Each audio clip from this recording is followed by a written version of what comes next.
Hello, everyone, and welcome to another Animu Spectacular Extravaganza video.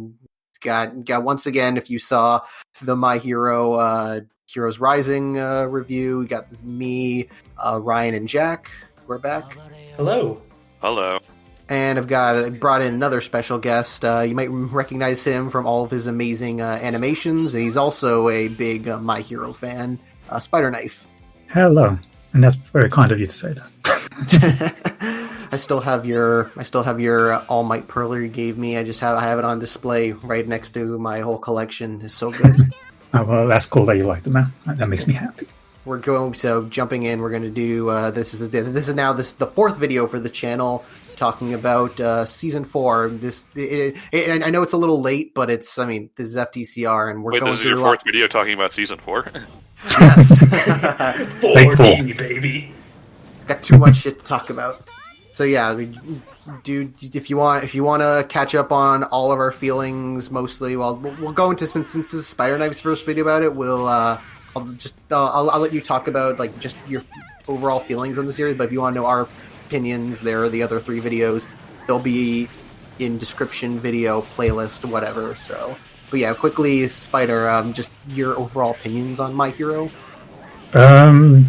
It was a very... It didn't take me long to fall in love with it. It literally, just a friend recommended me first season. I watched the first 2 episodes, and I'm like, yeah, I'm pretty... I ain't gonna stop. I'm gonna keep watching this. I was pretty invested. And then where I used to work in the city, it was very close to this comic shop called Forbidden Planet, and when I saw at that time the first like half dozen volumes they had available there, I started following it through the manga and bouncing back and forth from the anime and the manga, and I love it. And just like that, he became a weeb. Yes, I was christened that day. Namaste. Compared to some of us who have been weebs for decades longer. Yeah, now to jump into season 4, like I said, normally if you saw the other couple videos, we just kind of go rambling aimlessly throughout like the season or whatever. This time I actually have notes to follow. That he hand-wrote and didn't put on notepads so he could share them with the rest of us. Well, you know what? I like to draw. I like to draw I draw little stupid sketches beside it, and it's like... But we're basically still going to go through the whole season in order, but it's just by labeling it through certain story beats and certain like characters and stuff. It's... Because like before I was talking about... Because watching the season, I was like... I'm trying to like figure out between describing it as like the story as itself and comparing it to the manga, because I do a lot of how it's animated, the voice acting and stuff like that. So that's what I'm trying to like do, my adaptation brain and like the actual story itself brain. So I'm going to try and talk about both of those. So when do we fit in time for the most important aspect, the opening and ending? Well, actually, I do have I do have the opening and endings right over here. So. We're going to get to those. Cold beans. So, first to jump in, so now it looks like this is going to be the usual is the opening clip show opener start off the season, which I want to say very fast is that if they do it more like this season did, I don't mind, since it's most of the episode is original animation. All of the like recap stuff is kind of woven into the story. And there is an actual story they're telling, so it's not just simply, oh, hey, remember when this happened, and then showing clips of when that happened. I feel like if you're gonna tell some kind of an original story, it's like at least do that, because it makes it feel like you're getting something new rather than just repeating. It is a small price to pay for just going to seasonal anime, which is just better for these long-running series. So even if it's not, I don't really care. Yeah. Mm-hmm. And unlike last season, which also had like the OVA episode split in, this is really the only quote unquote filler episode. So it's like when you only have one in a 25 episode season, it's like there's nothing really to complain about, especially when it's the first. It's the first and it's a recap, so even if you're not interested, you can just skip it entirely and you lose nothing. Yeah, completely optional. I like it more than the first one. And I like the photographer dude, because it's like it made me feel like an Ultimate Spider-Man story where it's like a guy like looks into like Peter's life and is very easily able to figure out everything because of how badly they keep the secret, but he's like no, I'm gonna keep it. It's fine. I just wanted to like just be like, oh, you're cool. I like him too. It's like it's just that kind of stuff. Like I kind of like those kind of stories. But yeah, other than that, to jump into the opening, the first half of the season, the opening and the ending. So first with for Polaris, the opening. The first time I heard it, I was like, that's all right. And it was like, it's maybe one of like the weaker openings. And I was like, all right. Then by like the 5th or 6th time I listened to it, I'm like, holy shit, this is good. And now I'm like, now it's my second favorite song. It's like, it's so like the electric guitar riffs, just the lyrics that when translated come out to is just, oh man, I love it. I think it's better than Uberworld and Make My Story, which were just really kind of either the song was just awkward or it's just kind of bland. Visually speaking, the song's fine. It's not bad. It's just kind of your basic, J-poppy rock song. Visually, it's a little basic because it's a lot of group shots or kind of group posing. But I will say the shot of Midoriya and Eri fly like in the sky. Like I made that my desktop profile. It's so beautiful.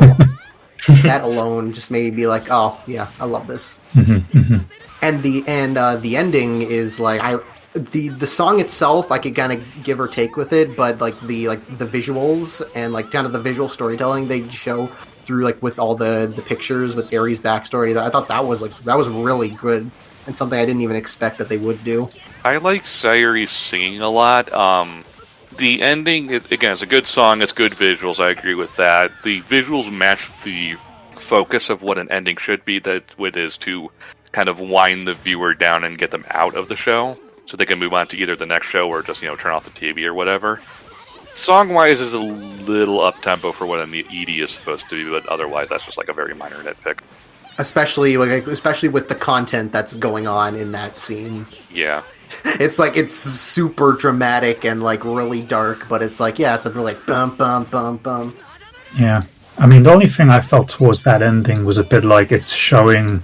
I don't know if I felt like it was showing a bit too much, even though I get why it's there. It feels like something that could have been put in an episode at one point when I was seeing it. I guess it's because since reading the manga already, just already knowing about everything, I don't really think about that. But it's like they do kind of spoil what happened. It's not even a spoiler because the show itself kind of glosses over that part of Eri's backstory. It's more implied than anything. They do at least say what happened. Yeah, they say what happens, but they don't really show it. I guess they're kind of expecting the viewers to put 2 and 2 together, but it's also kind of like it's not super well done from a storytelling cohesion standpoint. Yeah. At least Baby Eri was cute. Good. Yeah. Now you've said that, I've just got that frame of just is her mum feeding her and she's got her mouth wide open. Good. It's just like no. Yeah. Oh. All right, we'll just jump into the art. The first half. Well, I'm about to say first half. It's more like first 2/3, really. Yeah, first half and then a third. Yeah, of the quote unquote overhaul arc as it's known. And just to start with Overhaul himself. How do you feel about him? It's okay. Yeah, set the tone. Just like he's the most intimidating villain, but kind of the least sympathetic. Yeah. In a lot of regards. Also, just a personal nitpick, because I watch, subs as they come out. His actor did a great job, but his actor was also in a show as the main protagonist of a different show coming out, I think, like the same time, or very, like, the next season or something, so it was very awkward to hear him speak, and it's like, oh, in this series, he's also in the show, but he's the protagonist. And just, as a villain, he works very well. It's just, compared to a lot of the League of Villains, he's a little more one-note in his motivations, which makes him a little hard to follow. Just because he's terrible, he does terrible things, but it's kind of like, you're building him up, but there's not much to him beyond that. Yeah.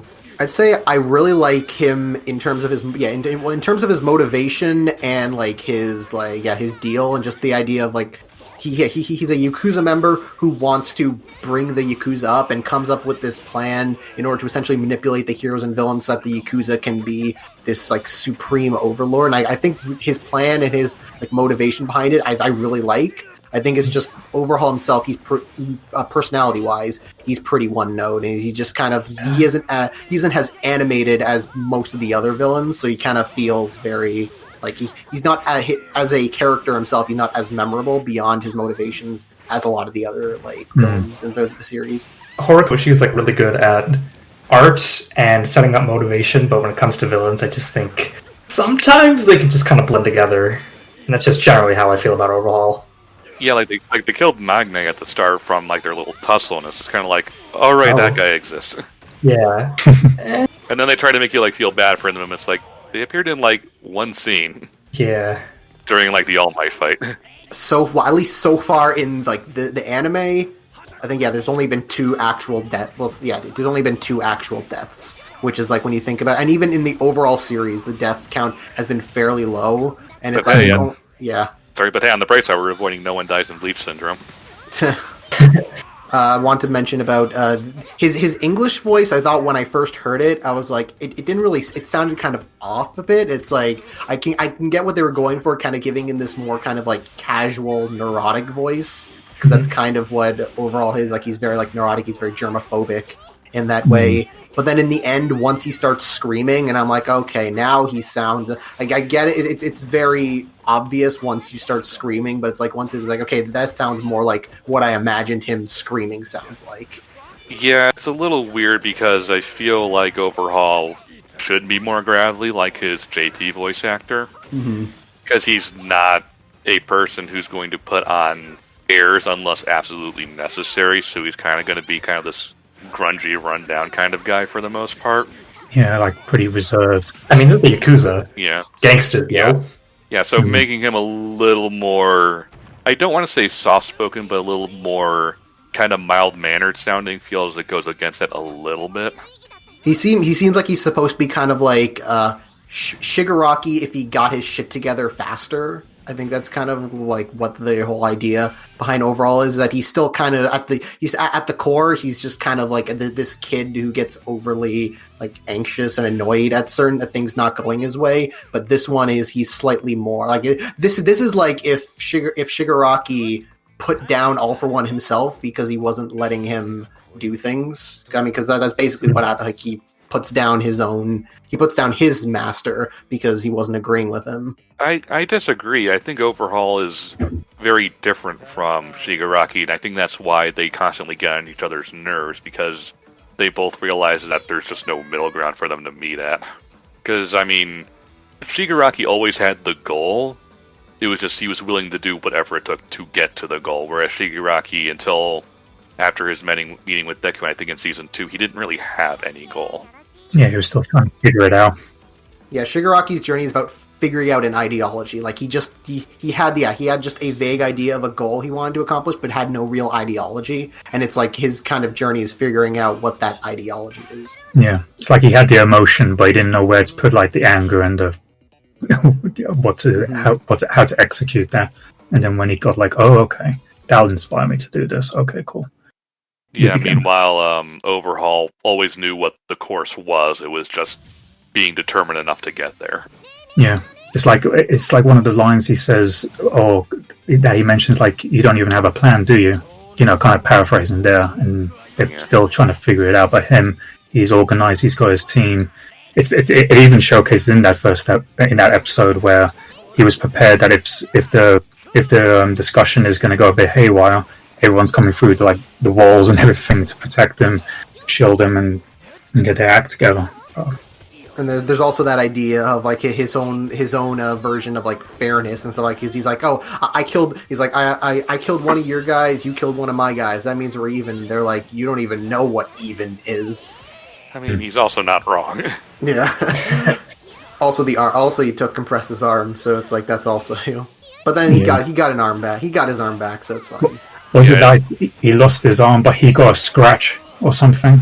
It's just one of those. You can tell who's like actually organized and knows what their shit is. It's just Shigaraki. Well, jumping ahead like a tiny bit here, just for like a bit of end of arc stuff. Shigaraki only really wins because the heroes were confident. Yeah. Yeah, he's picking up the scraps essentially. So it's a little bit weird seeing him at the end, like really gloating. It's like you didn't do anything. Yeah, you just waited. Wait, what was his line? It's like, oh, is this how you play the game? It's like, I don't think that's exactly how it works. You're not playing by the rules. It's like you just got extremely lucky that all the good heroes were there able to do their jobs. No, we jump next to. We kind of technically we did see them at the end of last season, but the big three, Mirio, Tamaki, and Neji? Nejire. Yeah, it's hard to pronounce. I keep forgetting how to pronounce her name. It's like Nejire. That's how it is. Gul Miria /Tintin /Pip Boy / Lucas. Lucas. Hi. Although technically his facial structure is based off of Billy Batson from Golden Age. Oh, really? Okay. Yeah, because again, it's all a love letter. It's all a love letter to superheroes, and kind of the dotted eyes thing was a thing from Captain Marvel back in the 1940s. Oh, okay. All right. Yeah, I didn't realize until you mentioned it. There's like, oh, he's supposed to be like Captain Marvel. Like he's supposed to be the Captain Marvel to All Might's Superman. And I'm like, oh yeah, that does make sense. Especially when they show a picture of his dad later on. I'm like, oh yeah, that's very clearly supposed to be. Good old Horikoshi. Yeah. And there's me thinking, Lucas, I've learned something new today. Cool. Well, it's because all I think about is that picture of Lucas phasing through the wall. Yeah. And going, hey. What's up? I want to say about Mirio is that because reading the manga, he appears and disappears for a long period of time. But rewatching the series, I'm like, actually, Mirio is one of my favorite characters because like he was gone for so long, I just kind of forgot like why I liked him. But just seeing his happy-go-lucky personality, just how funny he is his do or die attitude. It's like, oh, I do like he's like he is in like my top 10 favorite characters. Or just read it in the Terry Crews audio over him. Power. I was fully expecting what was going to happen to him because like you have the guy who's the closest to being the top hero, you just can't have him like stick around. Mm-hmm. And even though I knew it was coming, it still got me, man. Yeah, how they executed it, I was just like, oh, damn. Also, his dub voice I think is excellent. Oh yeah, for sure. I'm blanking on the dude's name, but like he fit the voice he fits the voice perfectly. And then the other two, it's like I think I like Tamaki and like just that very gloomy character. He's clearly a parody of Sasuke. Yeah, which is great. And it's because since I've been watching a lot of Kaguya, it's like that's literally just Ishigami. It's just them two. It's just our boy, yes. Yeah, just the two best boys that are like they're the best. They just can't get over their anxiety issues. Good trio. He's also voiced by Aaron Daimsuke in the English version, aka Alphonse Elric from the original dub of FMA. Which is nice to see him still around. And it's because I don't have it here, but also Fat Gum. Yes, Fat Gum. Kyle Herbert. Kyle Hebert. He's doing Gohan, but I don't know. I still love Fat Gum. Even when I read this arc back in like 2017, Fat Gum was just my favorite. I love my boy. Mm-hmm. I would just remember like TJ just like tweeting about him. I'm like, I want to know who this is because at that very point, all I was following was just the anime. So I'm just like, I just gotta wait. But this guy just jokes. He's not around for very long, but he's fun when he is. Which is yeah. He jumps in and out enough that it's like he's used, like he's not underused, but he's not overused. He's like used to the perfect amount. Yeah, couldn't use him for more than what they did because his power set isn't built for appearing a lot. Mm-hmm. Yeah, he's just a fun character. And I know the funniest thing was Mexi was messaging me like he was catching up with the season, and he just suddenly messaged me like just being like, "Oh no, Fat Gum got hot." Yeah, just cue the Squidward voice. Oh no, he's hot. All right, next main character, Night Eye. I was never a big fan of Night Eye. I felt he was kind of a forced drama character in a lot of ways, just to try and keep All Might somewhat relevant to the plot, if that makes sense. Yeah, I get you.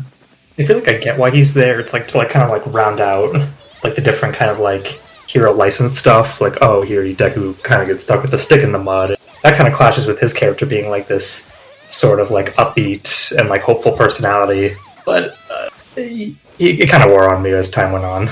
I mean, Night Eye isn't like a pessimist either. Is the thing. He's just very Straightforward. yeah. So Factual. it's a bit of a weird balance that I don't think both the manga and the anime don't quite nail. If only because he's just a weird character to do. Mm-hmm.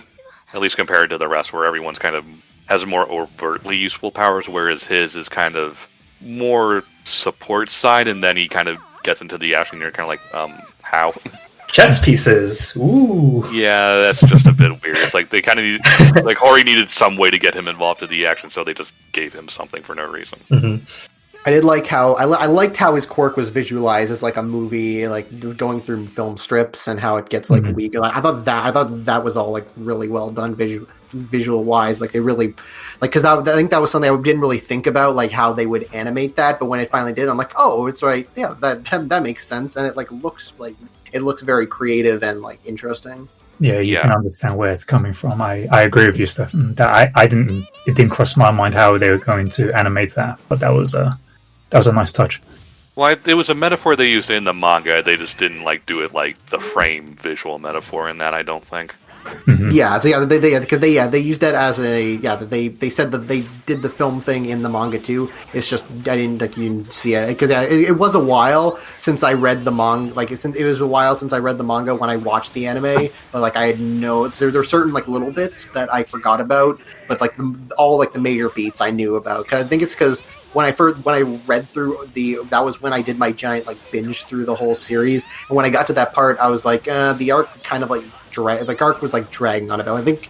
I think it's like nearly 50 chapters, which is like it's the longest. I think it's like 41. Yeah, it's the longest arc manga wise for MHA by far. Something that definitely works better as an anime. And more than half of it is just the raid. So like I remember like that it went on for so long. I'm like, just get to like when we gonna get to the fireworks factory. That's all I see. We've been in the basement for 10 hours, please. So seeing that all like merged into like 5-6 episodes, it's like that they condensed it all super well. Well, they didn't really condense it. It's just more that those chapters are extremely action focused. Yeah, obviously. Which means that they go a lot faster in anime form. That's why you see a lot of back in the olden days. You would see a lot of staring and powering up and cut to the color commentary in the crowd and all that. Yeah. So, whereas now that you have seasonal anime, you don't have to worry about that so much. Yeah, good old bones. Well, because for me, the way I was reading the manga just through as the volumes were coming out, not from what was on the internet, so everything also felt slower because I was left on cliffhangers. So a volume might take in anime form maybe 2-3 episodes. So even that would make it feel longer. That even with what we're complimenting that when it was put into the in anime form, that it sped through that arc a lot quicker and satisfying. It was at the same time for me. It felt too fast because I was used to the pace. I read it initially, so I'm like, wow. Oh yeah, that's right. You did read it like in between, because I know the raid itself takes up 3 whole volumes. So it's like you get halfway through, you gotta wait 2 months, get the next one, wait 2 months, then you get the next one, and then it's finally done. Yeah, and I was lucky that it was now 2 months because prior to that it was more like 3 or 4 months even. I think they were speeding up just because, well, I'm now speculating because of the success of the anime, so they were just success, and I think they just wanted to catch up. That's true, because by that point, there was a big gap, wasn't there? Sorry, the American licensing and publishing generally doesn't like to harp on a series for too long. They like to get caught up and then just kind of get to where they need to be, because every volume is inherently diminishing sales compared to the previous one. Mm-hmm. So it's a lot of getting it while the iron's hot and just making sure they're up to date, so you get your readers where they need to be, and they'll keep coming back as you release it, instead of just, oh, you're still so far behind because we're only at this arc, while online it's up to date and the anime over here has already surpassed your manga, so why read it? Mm-hmm. Yeah, like I know currently they're like they've gone back to doing it they're doing 4 months separating in between the physical mangas, because I think because they're almost all cut up to the Japanese like volumes. So I think that's also why. While like I know Demon Slayer, they're now doing one a month, so they can catch up. Which since that's also ending, they have more reason to just pump them all out. Sure. All right, yeah. Just to jump back, next major character, Eri. She's good, and I kind of get why she's around because you can't really like have Recovery Girl around forever. But you know what? She's a good character, and I'm excited to see what they do with her in the future. Yeah, she's a promise for later more than she is a character in and of herself in this arc. Mm-hmm. She's very damsel in distressy, which is fine because she's like, what, 6 or something? Yeah. So she's not going to be capable of doing much. It's just, they do a good job personifying the human MacGuffin, so to speak. I know, like, for the longest time, I thought it was like, oh, I like Eri because she's the most super cute, adorable thing ever, and I want to protect her. But then, like, rewatching this, especially when you get into the second half, it's like, oh no, she isn't just simply just a cute MacGuffin. Like, she does actually have some kind of a character, and, like, she has her own kind of growth and journey that she goes through. I'm like, oh, I do, like, to the point where I'm like, maybe I'll put Eri as one of my favorite characters. Is that wrong? Is that wrong to say? But I'm like, nah, screw it. She's too. Especially because there's a thing that happens in like a fairly recent chapter. I'm like, nah, nope. Eri's the best. Eri's my fave. Put her on the list. Interesting. Cool.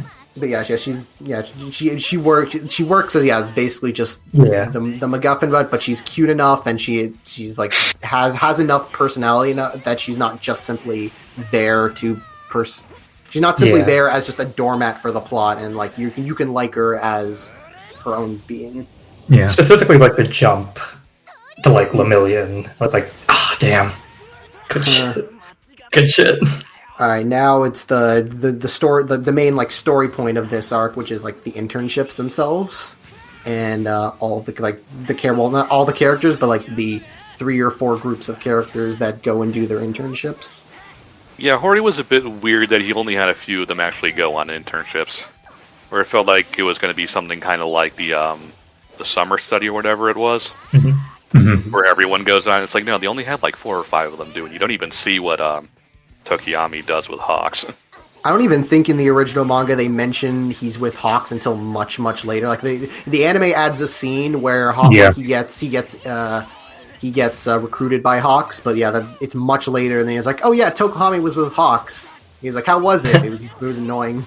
It was like a 15-second insert where it's just like you see the silhouette of Hawks, and him just mentioning that, like, it's the. I think he says like what the number 2 hero. He said it was too fast.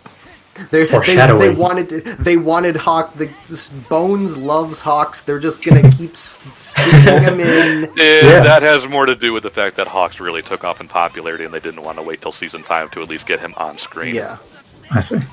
I know when I know. I think it was the fourth. It was the 4th popularity poll. He ranked up to number 4, and that was only after the Pro Hero arc. So he had like less than 10 chapters of screen time, and he's the 4th favorite character. It's like, Jesus, that's ridiculous. Someone dethroned Bakuro. I know for the most recent English popularity poll, Kirishima jumped up to, I think, number 2. Like, yes! Kirishima beat Todoroki and Midori up to number 2, which is like, after like this stuff, which we'll get to later, but after his stuff in the season, like, you get why more people love him. Mm-hmm. You know, I do like. I really like the part of the internships when they do like the whole like the hero meeting where they're planning to do the raid. I really like that kind of aspect of like the hero work that they show, which is that everybody talk. It's like they're doing their big like investigation, kind of giving through their notes, kind of be like, oh, we can't just run in and find wherever we want to beat them up, like just to beat everybody up and win. It's like we got to like think about this. We got to figure out where everything is, who's working with who, and what we can do. It's refreshing. Well, it's nice to see that it's something that really only Batman does as far as like American comics go. It's not just running around and beating bad guys. It's not the big hype moments. You know, there's a lot more work to do being a hero than just, oh, there's a crime, I'm gonna go stop him and stuff. Yeah, there's like the behind the scenes and the planning and piecing it all together to execute that. Well, and just being organized to make sure no one's doing anything stupid. Yeah. It's really smart. It's really good world building. Yeah. definitely. Which is something because I think the series does really they do like world building really well, but they never make world building the focus. It's just something that happens as the story goes on. Like they'll like expand upon a certain aspect of the world and like how everything functions, but they don't like stop to be like, oh, this is how it does. It just they integrate it into the story, and that's how you learn about it. Yeah, it's like, of course, the head of a hero agency would have a hero secretary who he straps down to a table and tickle tortures. Freaking Bubble Girl. Oh, I want to say, whoever in the English dub department decided to make Centipeter's voice sound like that. Alvin and the Chipmunks. I don't know if they should be fired, but they should be put in Bubble Girl's torture thing for. Oh, that wasn't an English thing. That was yeah, he had a high pitched squeaky voice in the Japanese version. Too. But I mean, Japanese high pitched squeaky is different than it was similar to the English actual like Alvin and the Chipmunks high pitched. Yeah, it's just the way they sound, like the way it sounds, like especially in English, is like it's too Alvin and the Chipmunks just to take seriously. I mean, that's the joke. Corey put it in the one in the character notes. Oh, did he really? Yeah, it was a thing that he put in the character notes that he has like a Wow. really high pitched voice. Yeah. Huh. Fair, but it's like, I mean, when there's a difference between reading something like that and hearing it, especially when it's like especially when in universe nobody makes mention of it. It's just kind of like, am I going crazy? Am I going crazy listening to this? I think he said it was vaguely based on the fact that bugs do make noises, just like super high pitched. Mm-hmm. Yeah, like I get there's a reason for it. Like, yeah, he's a bug. He'll sound high pitch. It's just. A lot of mood whiplash with this character. Yeah. It's just, we're doing this very serious talk about a girl who is potentially being super abused and possibly killed and brought back to life several times. So here's this squeaky bug talking about it. Whoops. Gonna sing Witch Doctor now. Alright, so now we can jump into... I wanted to mention that reveal in the reveal when like they find out what is happening to Eri. When I first read that in the manga, I stopped for like 5 minutes and just kind of sat there in contemplation. I was like, "Holy shit!" Aren't we skipping the actual internship episodes? Well, I mean, there's there's really the one. It's the Kirishima and Fatgum one, where like Kirishima really gets the first half of Kirishima gets the star. Yeah, I was waiting for this because Kirishima's like my favorite. It's like the prologue to his origin story, really. How they're tearing to it. It's just yeah, and also Ashido's a little bit. And you get like little hints of stuff like with the drug, the guy taking the drug that makes him like super crazy and stuff, which is like something that's kind of like a tease to what's like the main plot of the Vigilantes book. Yeah. Mm-hmm. I forget which one. I forget if which one was first, but I think like they both came out around the same time. So it's like that's like a really cool like connection between the two. Yeah. Yeah. Saw them together that it's happening in the same world. Yeah, the next, I think we can just jump into the raid itself, which which like we mentioned, it feels like it goes a lot better in the anime because it takes up rather than like by the nature of it being mostly action focused. They like all the plot beats are covered in like one episode each. Like each kind of like character and like story beat gets condensed into like the one episode rather than going over like 3 or 4 chapters. So even though technically it's like because of how short the chapters are, it probably feels like about the same, but it's like when it's in an anime it feels like it goes a bit faster. It's one of those cases where I think that there was room for like one more episode just to give the girl something to do, because that was a very kind of weird omission in the manga where I felt it was one of those, it's kind of like the internships or the hero license exam where Hori intentionally left the space open for a filler episode because the manga needs to keep its pace going. Mm-hmm. And then the anime just kind of didn't. It is a bit weird. I thought there was one scene that they I can't remember if the scene near the end where like kind of cuts. No, I was about to say I thought there was a scene that they added of the girls fighting that wasn't in the manga, but I think there was. I think it might have been. I think it was. It was just a simple cutaway. Yeah, that was it. Yeah, because I thought there was. Yeah, I felt like there was enough room to where they could have made like maybe like a third of an episode or half of an episode to just give Ochikotsuyu and Ragyo something to do. Mm-hmm. Yeah. I do like Rikyo. She's just a badass dragon woman. Yeah, I do.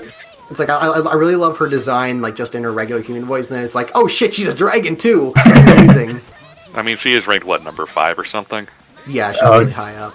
Is it like 8 or something? Because She's in the top 10. Is what? Yeah, matters. that's for sure.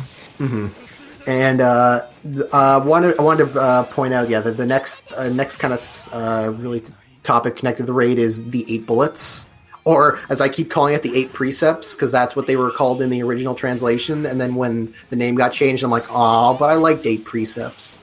I thought you said 8 priests. I was getting confused. It doesn't fit the mouth movement, so. Yeah, true. But when I first read through it, I was like, oh, I honestly didn't really care for them. Like they all kind of like blended together. But when Except for the little guy. Yeah. Oh, they're the little guy. He's funny. But watching the anime, they all kind of like they all had like a much more of a clear defined character, and especially Rappa, the guy Kirishima fights. I really like him. Oh, he was good. Yeah, he's a really cool character. The villain, the bullets don't get too much, which they don't really need to, I guess. I guess due to the fast nature, that's not necessarily a problem, but action-wise, it makes some things a little harder to follow because you're just kind of introduced to their quirk and you kind of have to get through it super quick. Yeah. Which is fine during the 2v2 Lance shield battle between Fat Gum Kirishima and Rappa and the barrier guy. It's a bit weirder when you have Sun Eater versus 3, aka the anti-fairy tale battle. Yeah. Which is why I'm kind of glad like at least Twice and Toga were there to kind of like give us a little levity here and there. I feel like that's the only reason they were there, is to give some kind of villain presence we recognize and not just these guys with masks on that we don't know or care about because we know they're not going to stick around for more than this arc. Yeah, we get a little bit of an info bit, and then they're gone. Okay, cool. Next bit. You just I'd say it was nice getting some Twice backstory too. Yeah, I'm glad for that. Yeah, because Twice is my favorite. I love Toga.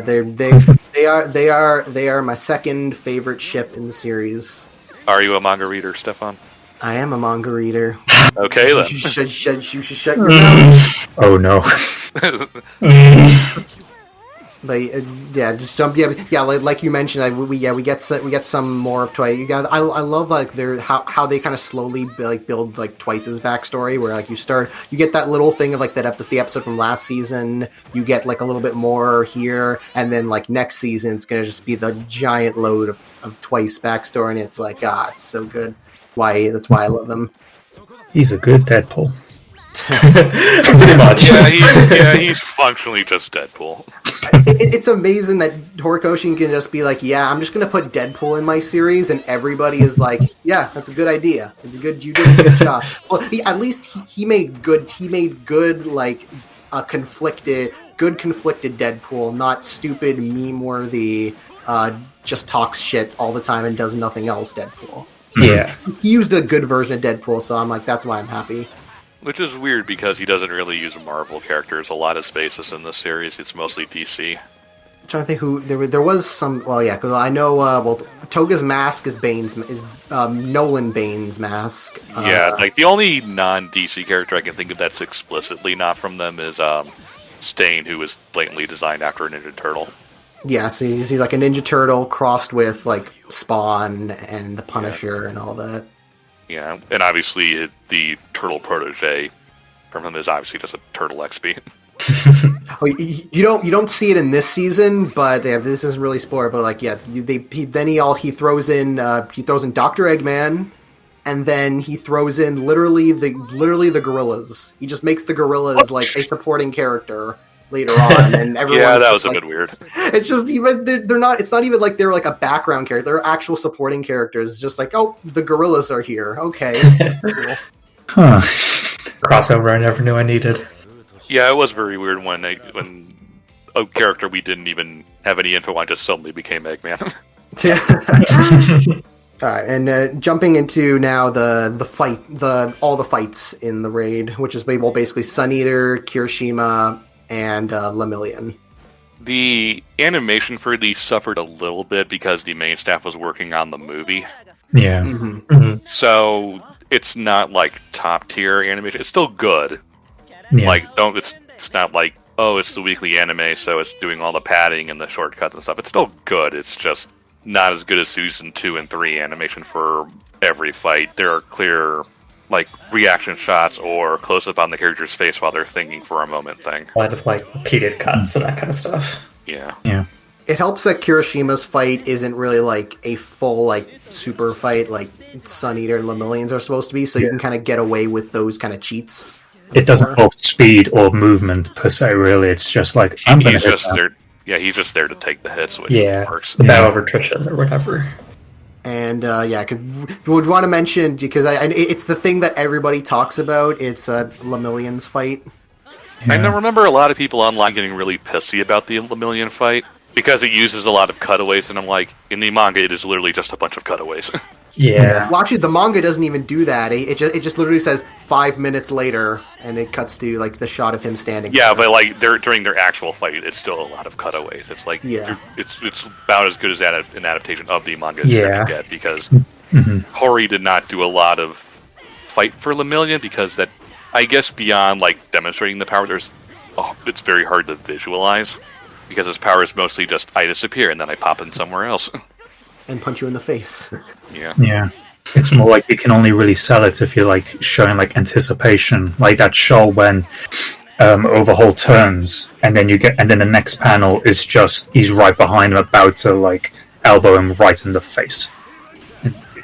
You get stuff like that, which I suppose in the anime that's maybe like an example where and I would admit in that episode I was one who was a bit disappointed that knowing that what we have seen with like in season 2, like going straight away think straight to the finale of the Todoroki Midoriya fight, and how it just went full, for lack of a better word, full budget, and just the fluidity and execution of that presentation. So you get this anticipation, you get into this bit, and maybe because of us being manga readers, you're anticipating if this is going to be transferred here, and when it doesn't, you feel a little bit of a personal disappointment. But what I would say in that episode, one thing that I felt they excelled well in is getting that emotion through and kind of going back and forth, showing like where the minions come from and his enthusiasm and his motivation, regardless of kind of like stuttering as he's been like growing up, trying to get used to his quirk and just being at school and all that. And then, of course, mixing it with Eerie and the music as well. It's just that stuff they did really I was well. about to say. And I'm going to Animation ruin works it with well. with a character detail. Because his costume is made out of his hair, so it disappears with him, which means he's blanketing Eri with his hair. Present Mike. Oh no! Man. It's like Hori. I get why you did that because you have to have some explanation as to why his suit works, but it's also like, did you really have to go there? Especially Present Mike's very loud and like voice just in general. It's just like, man, you really need it. I do. I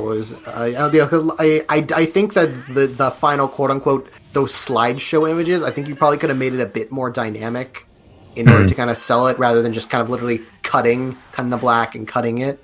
But I think the emotion works really well. Like the scene when he does get shot and Eerie looks up and he's smiling and he's not flinching, he's not hurting, he's looking at her and he's smiling. It's like, oh, that hurts. I mean, it does sell the tragedy a little bit more, because if All Might had given it to Miria, which he would have at that point, Miria would have one-shotted Overhaul like completely. So I think that built into it a little bit better. Yeah, I think it's also. I mean, there's a lot of stuff about like, oh, if this character had this in thing, like things would go differently. Yeah. But I think a lot of the case. Yeah, the biggest thing is that he especially because since he has no idea about any of that. It's just he's been his whole life because he wants to help people, and even though he has a quirk that isn't really useful for that, he still builds and builds and builds, and then in the end, it's kind of like I think where his whole thing is that he wants to save 1 million people. but he's only able to save one person, but that one person might be able to also save 1 million people. So it's just that kind of like interconnection between his beliefs and like what his goals to be. Like, yeah, even the seeming sacrifice is something that can eventually achieve his goal. Now he can still do stuff. Yeah. It's just Like, that old thing. Like, I was like, oh man, I love mean, I mean, Good with Ares power, he's gonna come back like at the very end of the series for like a big hero moment or something. Well, I mean, again, like the series does a lot of these like bait and switches, where it's like a lot of people are guessing that Ares is going to give his power back, but there's also like maybe they won't. Like maybe that's too obvious of an answer, because they've done that before, where there have been certain answers that are like there are certain like theories and questions that are like, oh yeah, that's going to happen, but then there are some that are like, oh, maybe it'll be, or they'll like maybe it's a big red herring. I feel there's no reason not to go that route, because he built up Ares to be able to do that. Yeah, you've sown the seed after that whole arc. That is a possibility. Yeah. So the other thing I liked is that regarding Mirio losing his power is that obviously I talked about the tragedy of where if he had it already, it would have gone differently. It's also that the series doesn't inherently take Deku's side in that he's still the worthy successor. Because a lot of shonen would just say, oh, you're the heir apparent, you're so great, you're the one who should do this and this and this and this. It points out that Mirio is just as worthy as getting it as Deku is. Yeah, it's very gray. Something I love about this series. I mean, because even like if you go like in the Bakugo, the fight against Bakugo, like that's the whole thing is that Bakugo isn't like unworthy of having one. He's not unworthy of having one for all. Like Midoriya isn't inherently better than him. It's just Midoriya got that chance. Like it's not really like Midoriya isn't the best, and like he's the only one who deserves the power. It's just he happened to get the power, and now he has a chance to do what he wants to do. And I do like that. That's not it isn't like a chosen one thing. It's just you have the power, now go do good with the power. It works with like the series teams. Like, oh, anybody can be a hero. And it reinforces that even though their attention isn't on Midoriya, that like, oh yeah, that he is definitely the chosen one. He's hasn't got these flaws, which obviously it does. It also, whenever they go back to those flashbacks he has with Night Eye, that it was meant to go to Mirio and all this. It's showing you like this is like his show reel. This is why he was thought to be the one who will take it next, because look at his abilities and his quality to execute what he needs to do. So it's because that's also what like Night Eye's biggest flaw is, that because he's so focused on like he's both focused on the past and also the future, because he has this idea of a future that is like always written. So he's like, oh, this future is going to happen, but it's like I know if Mirio does it, Mirio will succeed. So it's like, oh, he wants to ensure that this good future will happen rather than letting another possible good future happen. It also stems from the fact that Nai's whole thing is that All Might effectively gets crippled in most regards after his fight. Why not give it to a guy who has the power to effectively never get hurt? Yeah. I didn't really think about that, but yeah, that makes sense. And all right, now we can jump into Deku fighting Super Dragon Overhaul, and it's good. I like Super Saiyan Deku back. So many dragons. I love. I love design of Super Saiyan holding on to Eri, powered up 100% Deku. I love that design. Super Saiyan Green. Yeah. Yes. That's something I'm not super a fan of, doing the whole electric sparks, and he kind of, does the whole glowy thing. It's like, I wish they had done, or he had come up with a better way to visualize that, because that feels very kind of stereotypical shonen, I guess. Rather than coming up with a more Western hero kind of design around it, but do whatever works. If it's just something that works for shonen power-ups, then go for it. I've always loved the Midoriya's his electricity green that always like comes off of him whenever he uses off for one for all, especially because in story there isn't really a reason for the electricity doesn't it doesn't work like say Kaminari's electricity. It's just there for a show, and I kind of like that just because it looks really cool, but it also isn't intrinsically quote unquote important to the story. It's just there for added flair, and it's just as an added flair. I'm like, oh, that's cool, I like it. Well, that's why I'm a little bit more on the. I wish he'd come up with a different idea to represent that instead of just, oh, he's the shonen protagonist powering up, so his hair gets all on end and he has electricity sparking all over. It's like, yeah, we've seen that in like 20 different shonen. You can come up with something a little different. That's fair. The hair standing up I kind of get, because it's something that All Might's hair does. So using like One For All and all that stuff, but yeah, so a little bit like stereotypical. Kind of wish it was more visually interesting, but it's alright. I would have go. Sorry, I was gonna say I would have gone with something like more heat based, but then again, Luffy does that, so Yeah. Also, we got Icy Hot, so heat stuff is like A lot of fire, and Bakugo's whole explosion. I don't necessarily mean like fire. I more mean that thing heat does, where it kind of warps the No, I get around it. I get something more like that. I do. I love the end, like the ending shot of the fight when like you're seeing it through Overhaul's perspective, and Midoriya just has this demonic bird-like face over him, and it's just like that's something that wasn't in the manga, and it's just like that adds so much. Like not only is such a cool image, but it adds such a layer of like extra dimension to not only the fight but also Overhaul's kind of perspective. Like he's seeing Midoriya as this like he's a monster, but he's seeing Midoriya as this monster that's like that just barreling through everything, stopping his seemingly unstoppable plan, and he's like, well, fuck. Boom. That shot of his eye zoomed in, and he's just getting that flash just before he's about to get hit. It's just like, Jesus. Fucking eye. Oh. Hey! Yeah, I posted an image in the Discord, so it's I just made a joke, so. Yeah. I'm sure we'll get to it later, but, Studio Bones, they've done a really good adaptation, for what it's worth, but I'm sure. Generally speaking, I wonder how much of that really has to do with just having seasons. Yeah. It probably helps a lot. I think doing a weekly anime would be really, really difficult, and it's not something I think a lot of studios can pull off. Mm-hmm. Yeah, I really can't imagine what My Hero Academia weekly would be like. I feel like that would be just kind of a mess, because I think there's so many downsides to weekly anime that I feel like just sticking to seasonal anime, just splitting everything off like their own, like splitting the stories off in their own like right way. I think that's much better. Well, thankfully Japan finally got over their whole broadcasting thing about it, because the attitude in Japan was just that. If you go back, back in the 60s, 70s, 80s, 90s, what have you, their attitude was, unless it's like an actual emergency or very special event like an election or Christmas or whatever, if you were taken off the air, you are done. You do not come back in Japan. That's just how it worked. That's partially why they have so many, variety shows and talk shows and stuff, because they're much easier to do on a weekly basis. That's slowly been changing over the course of the past decade, and that's really kind of hit ahead with shows like Hero Academia. It helps with animators, makes like the content better for writing and all that stuff, and adaptations. Yeah, it's just that I think they finally realized, the way we've been doing it's kind of stupid.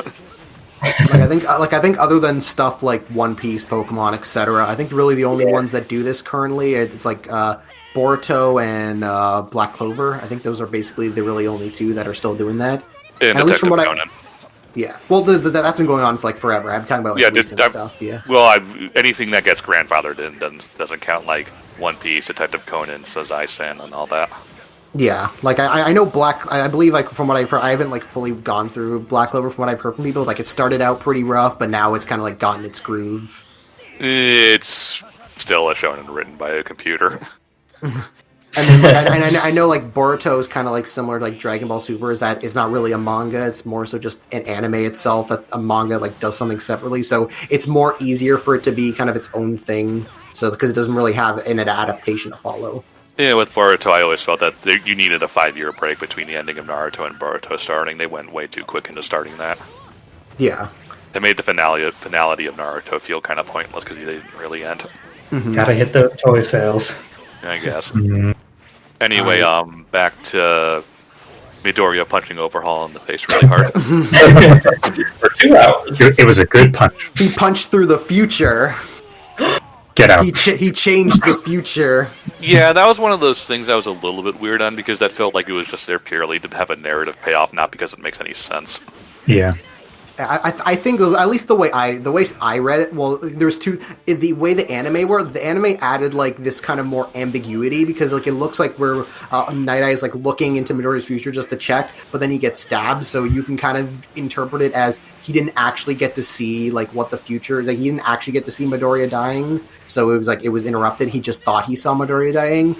So I think you can add that to an ambiguity, but at least the way I read it was that One for All is so powerful that it broke through his future. Like that was what I. Yeah, I guess it's just one of those for a series that very much has rules and explanations for all of its powers, even One for All and all that. It feels like it was just kind of there to be narratively based, not because it makes sense. I guess you could also kind of make the excuse where it's like Night Eye's whole thing is that when he sees into the future, he kind of sees what the future will be. So in turn, his actions that he does afterwards kind of ensure that that future ends up happening. But since he's basically taken out and not able to do anything, Midoriya just kind of does he does his own thing, like free of Night Eye's influence, and he succeeds. So maybe that's Night Eye feeling like if he wasn't so worried about the future and didn't like intercede to ensure that his futures that he sees happen, then they wouldn't be like the 100% accuracy. Like they keep it vague enough where it's like you can kind of buy it. I would just have preferred a little bit more of a concrete explanation for that. Not like this is definitely what happened. Just at least this series itself gives at least one possible explanation for people to buy. Yeah. Rather than, oh, Midoriya, you're so great, you beat the future. It's like, okay, whatever then. And even then, it's like, because it even ends afterwards with Midoriya being like Midoriya's not even like, yeah, I beat the future, whatever. He's like, I wasn't good enough. Like, he's all like, I mean, they're like, oh yeah, you helped, you beat the bad guy and you saved the day and you did all this good stuff, but all he can think about is, I wasn't good enough. Bad things still happened. So it's like, there's still kind of this sense of, there isn't really this like super sense of like success. Overall, there's still that kind of like underlying, like, oh, I could have done more. So it doesn't feel like it doesn't make Midoriya feel that much better because he's still kind of he's still kind of self-deprecating himself in a lot of ways. So I think that helps. Mm-hmm. Yeah, that's something I hope that they get better with, kind of building Midoriya up with that, because I get that attitude he's taking, but at the same time, even I think like even in the first episode or something, when Midoriya asks him, All Might, have you ever failed to save someone? It's like, yeah, all the time. Mm-hmm. It's like you can't save everyone, Mm-hmm. regardless of how much power you have. That's something that's taken straight out of good Superman comics, where it's like, phenomenal cosmic powers, he can do all this stuff, and he still can't save everyone. He can't be everywhere at once. Yeah, and that is something that in that other series have kind of like delved, like other future stories kind of delve into a little bit. But yeah, it's something that it's very clearly something that they're going to focus on like much later down the line. And yeah, and then we can just go into quickly the ending of the arc, which Night Eye's death. When I read it and like it hit me in the manga, and even though I knew it was coming, like watching it, I'm like, it hit me again. In like just even though I knew it was coming, just seeing like his final speech to All Might and stuff and him dying with a smile, I'm like, oh shit, that actually hit me hard. Oh my god. It was a good way to end. And like Lemillion breaking into the room and just like you're seeing his emotions just being pouring out. It's just like, oh. And when he like looks into his future and he's like, you'll be a great hero, and it's like, good stuff. I mean, that's another reason where it's like they're definitely going to have Lemillion come back as a hero. Mm-hmm. Mm-hmm. It'll still be satisfying when it does, though. For sure. I think that it's kind of both the positive and negative aspect of My Hero's kind of light death toll.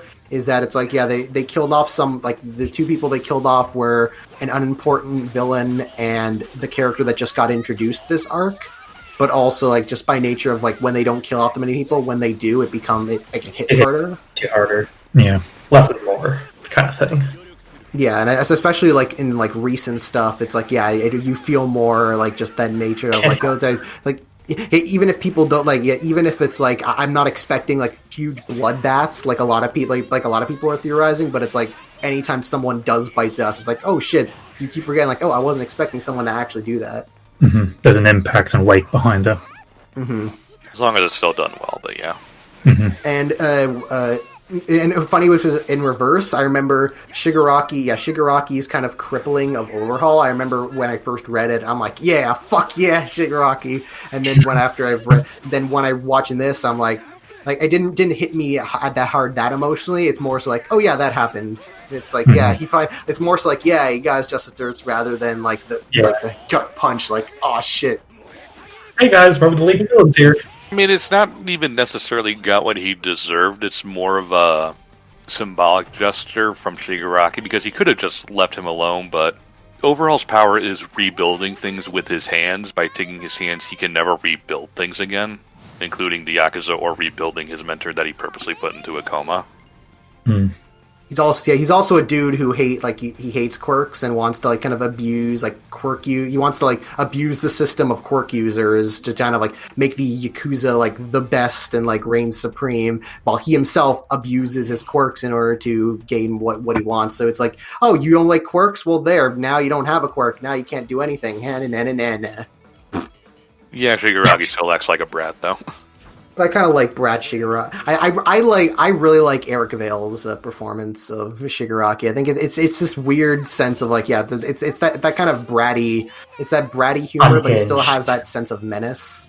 We can jump into kind of the weird mini arc that in both the anime and the manga, it's kind of weird that they throw in like a little 2.5 episode 5 chapter thing. Yeah, for Meteor Course. Yeah, it's kind of to lighten the load. It's kind of like to lighten the load in a way, just like levity. After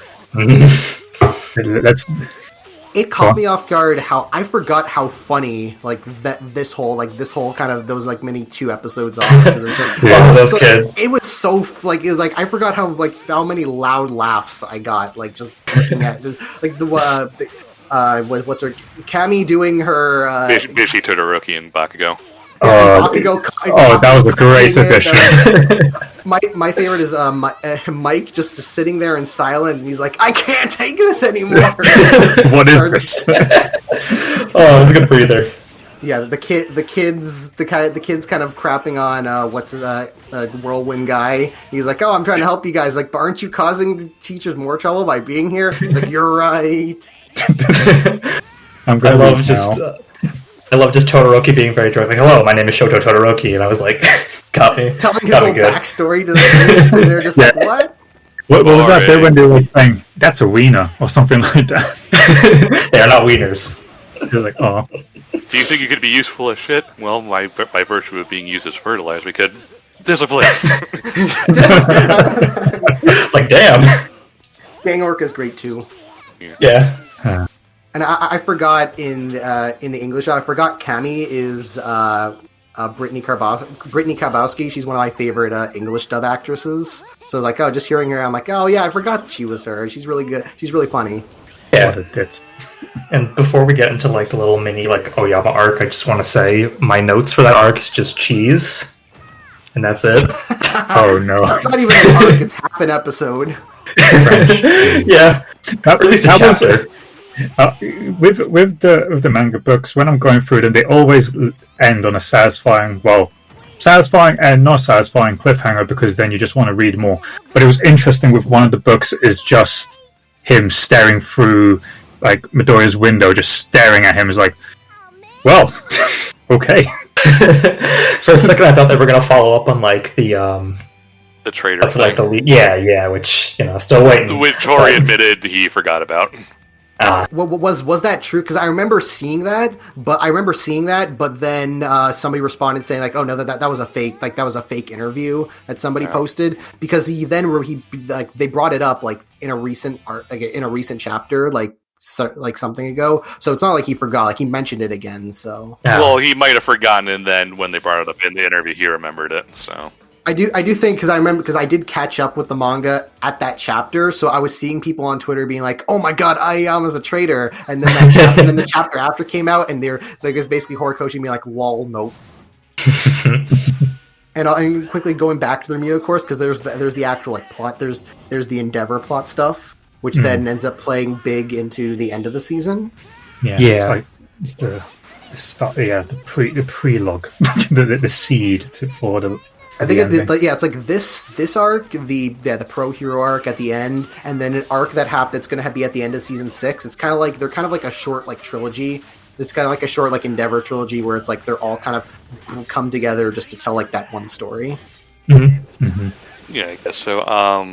I guess now we should move on then to the Earth 3 Zatara and an Inkling Cause Mild Mischief. Well, Yes. first OP7. Starcatcher. Star Maker. Yeah, Starmaker's really good. Hmm. Yeah, that one. The first time I heard it, I'm like, I love this one. It's so like peppy, happy, upbeat.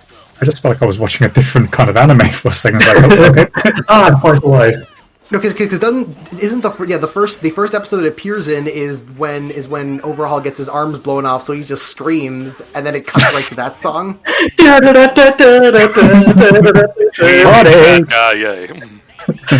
Also, I know Spider probably loves it the most because it's focused on Best Girl. Yeah. Yay, Jiro. Oh yeah, tangled earphones. Good times. Best season ever. Thank you. No, it was cool. And yeah, I love that. There's like little notes like that ending when they're all making like all the kids are making like the candy apple. There's also a very quick and you miss it joke where you see at the very beginning some like to take the there's the cat sweater, and then at the end you see Aizawa holding the cat sweater, which is like a joke to it's a joke to a character profile where it says Aizawa bought that for Eri because he thought that she would like it, but then the hospital people were like, he got rid of it and he got really upset. There's the nurses, that's right. Yep, Pop Aizawa is really a funny idea. Yeah. And that even gets brought up in the school briefs light novel. There's like a thing like they're all out drinking, and then one of the teachers mentioned that thing, and they all start laughing at Aizawa, and he's like, Oh, really? I thought kids like cats. Yeah, and the ending again. The music itself, I think, is just kind of it works. It's like it's not nothing super memorable, but I really like the picture, like all the pictures that they have. Oh yeah, I see like the past Completely school agree. festivals. The pictures are a bit weird because it shows stuff that the audience would have no way of knowing about until There's a lot of Easter eggs. Like they have a picture of Mirko, and it's like you don't even see Mirko until like the second to last episode. Yeah. Or like And Hawks. then they have Baby Hawk. Yeah, I forgot about them. Like that seeing Baby Hawks. That's kind of a big spoiler. It's vague enough that you're like, what is this about? Yeah, there's no And I can see- context, but you can just about like, okay, that's that character because insert wings. Yeah, that's the same person, but that's the other one. I think putting the baby Toga, putting the young Toga pick, I think that was really smart because that's kind of like a hint of like, oh, that's young Toga, and then Like, oh shit. and what I think is really clever because there's one of the pictures is Todoroki with his parents, and right below it is a burned picture. So it's like, especially if you're on the internet and you're very aware of a certain theory that's almost certainly confirmed, is just adds more fuel to the fire. Literally. But yeah, we can jump into Cultural Festival. This is probably my second favorite arc in the whole series. First, Yeah, me too.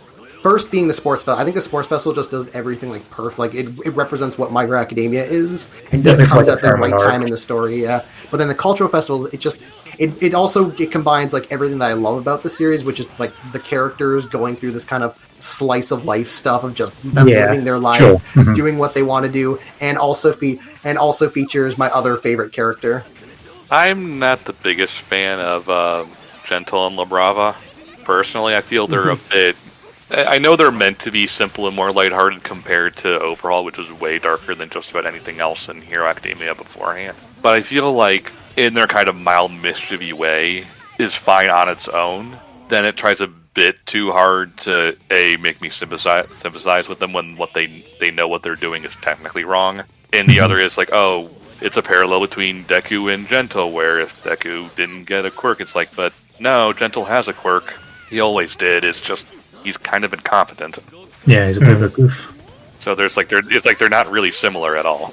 We'll jump to like Gentle La Brava in a second. I just want to first talk about like the actual the stuff, like just like the beginning where they're like kind of planning for the cultural festival itself. Like a lot of that's like stuff of like the kids just kind of arguing among themselves of what to do. Them like just breakdancing. Amazing. That was well animated, by the way. That was fun. You have Jiro singing, which is Kind of like what we were saying about the whole Night Eye. Like how that was animated. When I was like, oh, I didn't think about that. When it comes to the anime, she has to say something. I don't know why I thought it'd be like, not white noise, but it just it just be like some It's kind also of, like immediate. it just be like some sound where it just blows everyone away. They're just like, whoa. But it's so good we can't even like digest what it was, but we just know it was good. It was a bit weird in the sub version because Jiro's singing voice was also the singing voice for another shonen series in Dr. Stone the season before. Oh, okay. Yeah. And it's one of those, it's fine for the Japanese, but it's a bit jarring for English just to hear the exact same singing voice, which, to the singer's credit, she changed it up for a bit for the actual concert, so it's not quite as obvious. I haven't watched that part of the English stuff really. Did Trina Nishimura actually sing, or do they just use the one from the Japanese? They use the Japanese singing. Okay, I hope that's something they add for the English version, for like the Blu-ray and like so on, because it's not a bad singing voice. I just feel it's a little bit awkward for Jiro to be sounding that way. On top of How her voice sounds now. Just how her voice sounds in English normally. Yeah. I think it's a lot of things that because they have somebody singing in English. They have someone singing English already, so they're not going to re-record somebody else also sing, especially if it's somebody like, I don't know, like the Jiro's voice actress. I don't know how good of a singing voice she is, so I guess if she's not as good singer, then do what you gotta. But if she can, I would prefer that, and also because the Hero 2 song, which we'll get to, is very good. But if you sit and listen to it, it has some English in it, Yeah. which it could be better if they re-recorded it. And also, Bakugo being an amazing drummer, it's like it's one of those things where like you hear that, it's like, oh, you're not really thinking about it, but when you find out, it's like, oh yeah, that makes Yeah, that makes sense. Well, I mean, it makes sense because being a good drummer is knowing when and how to exude power and controlling that power, which is Bakugo to a T. Mind you, this is speaking of someone who actually does play the drums a little bit, at least in high school. Cool. And then there's Grape Juice trying to play guitar, but his design. I don't know if he actually outright says that he can't stretch. Yeah, he says can't my character design doesn't. Yeah. Which I think that was the thing they said in the manga too. Yeah. Oh, that just reminds me, because I remember someone in a different Discord posted an image of character design reverse Hero Academia, where everyone looks like super weird and chibi and deformed like Mineta, but Mineta's like super hot shonen. So it's just it's just a world of him with like a bunch of midgets. he has Midoriya's buff body. Yeah, basically. Oh boy. Nobody If they ever did like My Hero SD, I would like it like that. Oh, dear. That sounds like something that would be in Smash. And you get more. I'm really glad that when I was reading it, the fact that I was like so worried that Eri was just going to be thrown off to the side. It's like, oh yeah, now she's going to be put in quarantine for however long, and then maybe like several arcs later she'll come back. But immediately they're like, nope, she's back again. She's a main part of the plot. So I was super happy about that. Like she isn't just something thrown to the side. Like they made her like the dilemma. She could carry over. She got to be a kid and stuff, and it was like, oh. Well, they needed to come up with a way to have the festival be important. Yeah. Because without that whole plot going on, if Gento and Labrava had snuck in and, they shut the festival down, it'd be sad, but the kids would be like, okay, whatever. Yeah. It's I hope My Hero Academia does more as like a character-driven narrative. I mean, the stuff they do is pretty character-driven, but more like, oh, we gotta get this thing, or we gotta beat this guy, or something like that. It's more simple and laid back. I mean, it says a lot that I saw a lot of comments. I saw a lot of comments when like the season started. People being like, "This is all just filler," and a lot of people responded saying, "This isn't filler. This is in the manga." And I'm like, filler doesn't just mean in manga and out manga, and filler isn't inherently bad. It's like you need this downtime in order to like make the characters like breathe. Yeah. If filler. It's one of those, are you using the literal definition or how people actually use it sort of things?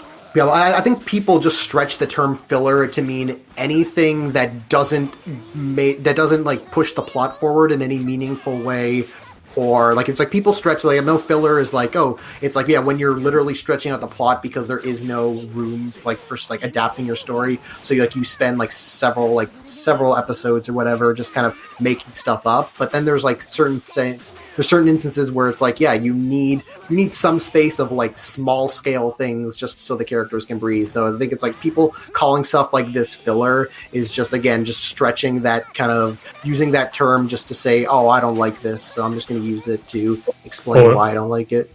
Or in a way, just like it's just been mutated in a way of like this negative connotation that there's no value in this. It's just something that's going on.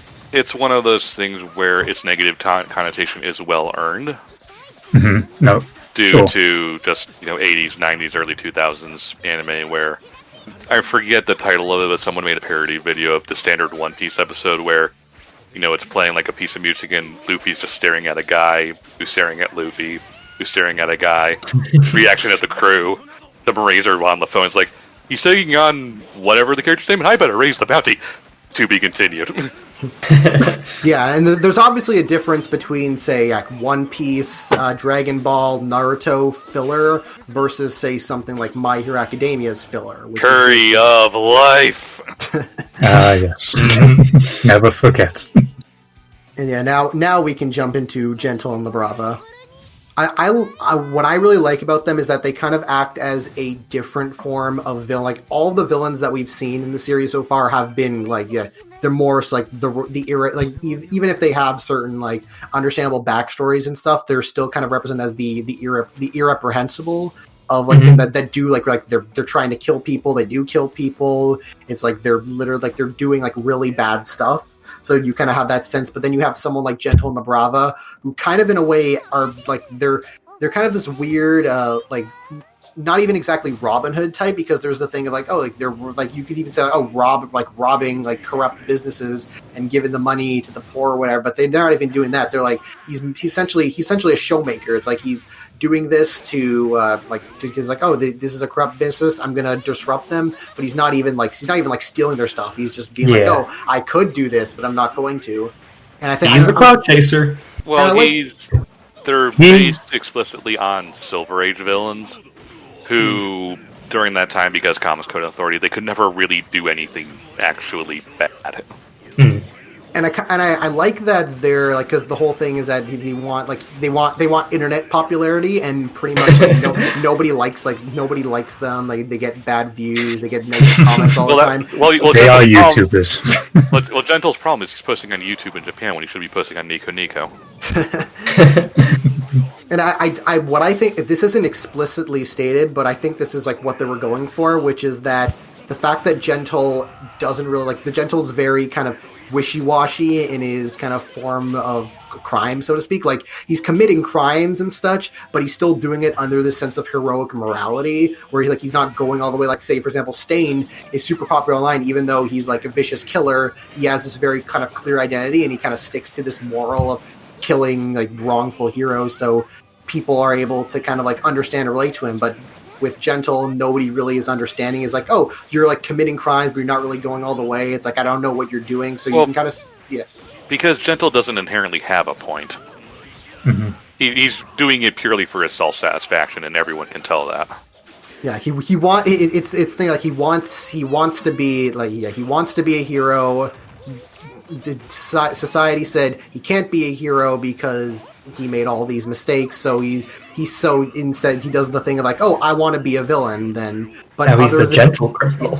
But other than like a lot of other villains who this happens to them, like certain other characters who like very similar things happen to them, he still kind of keeps this heroic morale. He doesn't go full villain. And I think that's very interesting. Like, that's the very interesting dynamic where it's like not everybody you encounter is going to be completely on one side, and that there's going to be these like layers to them. And I think when it comes to something like this, I think this is like a good idea. This is like the good idea of like what kind of characters deserve to be quote unquote redeemed versus not, is where you kind of have to see like what their frame of mind is and what their actual actions are. And I feel that's what leads to the greater understanding. Like, I think if Gentle and Labrava did commit more kind of vicious acts and had more kind of like an angry tone for it, they would be less sympathetic in my eyes. But I think the fact that they are basically they are basically, they're troublemakers, but they aren't really like dangerous or inherently terrible. That there's somewhere it's like you can see the good in them, and you just need to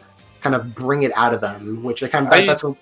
Yeah, I don't entirely agree, mostly because a few things aside, everything bad that happened to Gentle was pretty much entirely his own fault compared to a lot of other villains. Because, I mean, obviously the bullying isn't his fault, and that's that's basically the main thing that drives him. But it's also like, you failing out of the hero course is due to your ineptitude.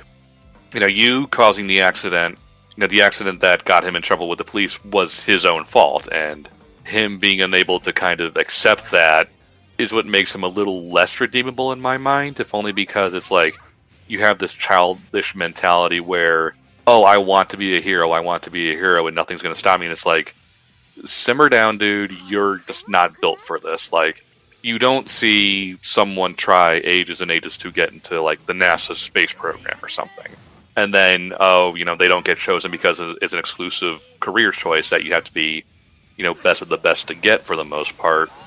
If someone gets rejected, they don't suddenly start, robbing convenience stores because they didn't get it. If that makes any sense. I think at least the difference between like him, like the stuff, like because the whole thing, like him causing that accident, it's literally directly paralleling to what happened with Midoriya at the very beginning. It's like Midoriya did the same thing, and while it didn't really succeed in the way, he essentially was rewarded by being given by being given one for all by All Might, so that when you have this kind of parallel of somebody who finds himself in a similar situation of, somebody's in trouble and nobody seems to be helping him, I'll jump in and save him, but instead accidentally makes things even worse. Which I wanted the fact that they actually show the body, which they didn't show in the manga, that caught me really off guard, because I'm like, oh shit, they actually showed it. Difference is, at that point in his life, Gentle should have known better, especially if he was technically in the hero course at that point. The thing is also that, remember that All Might also admonished Deku for doing that as well. He's a powerless kid. What is he really going to do? Understand your limitations. I appreciate, it inspired him to give him the power to Deku, of course, but you have to have more sense than that to be a hero, and it's just, again, another issue of Gentle just doesn't have the self-awareness to see that. I think by that point he's just chasing something, because it's like he's failed to go on further to being like a hero. There's a guy he remembers in his own class or year that proceeds and goes on, and now he's a hero, but then he doesn't remember him, and there's a lot of like, oh, that sucks. And then when he sees this opportunity, it's unfortunately, instead of knowing better that maybe I shouldn't step in and all this, it's now become like, I think this can redeem something there and maybe give me, not necessarily thinking like a foot in the door to kind of change where my direction is going. But I don't know. I felt like I could get where he's coming from, but at the same time, it is like what you just said. It's one of those, there's a difference between being understandable and being sympathetic. Mm-hmm. And that's just kind of my thing. It's like, I understand where he's coming from, but I don't sympathize with him as a result of the fact that most of the problems he had in his life were mostly his own fault in one way or another. Sure. And at some point, he needs to just grow up and understand that. Mm-hmm. Mm-hmm. I think at least he's still like he is still like technically, at least in terms of the story, he is a bad guy, and he is doing stuff wrong, and needs to be like it isn't like a case of like, oh, it isn't the case of, oh, he says sorry and whatever and goes. But I like how the ending is handled, because of how it's like he realizes like kind of it's essentially just kind of the fight between their ideals, and Midoriya's wins out. Mm-hmm. He kind of realizes that, I can't win, I can't beat out this, so I should just that's what leads him to kind of maybe reconstructing and refiguring his own kind of future ideologies. And when he gets put into lockup with the police office, the police detective, and like he pretty much he comes clean while still trying to kind of keep La Brava off, because ultimately he does care about her and wants her to have a future that he even admits he probably took away from her. In a sense. And even the police guys, he's like, the fact that he's like, oh, you recognize what you did was wrong, so it's like because of that you have a chance to like kind of fix yourself in a way. I think that is what, especially with a lot of stories late, like when you see like people complaining about stories lately about characters who go through redemption arcs and stuff like that, where with basically no like struggle, they just kind of say, it's like, I'm sorry, and that's an all forgiven and stuff like that. I kind of like where they're like, you need, there's like a certain level of what you do and what you believe, and it's like they're like, oh, so the other villains wouldn't really be qualified to kind of make this change and kind of do better, but he did. So it's like there's a possibility that he could become better in the future.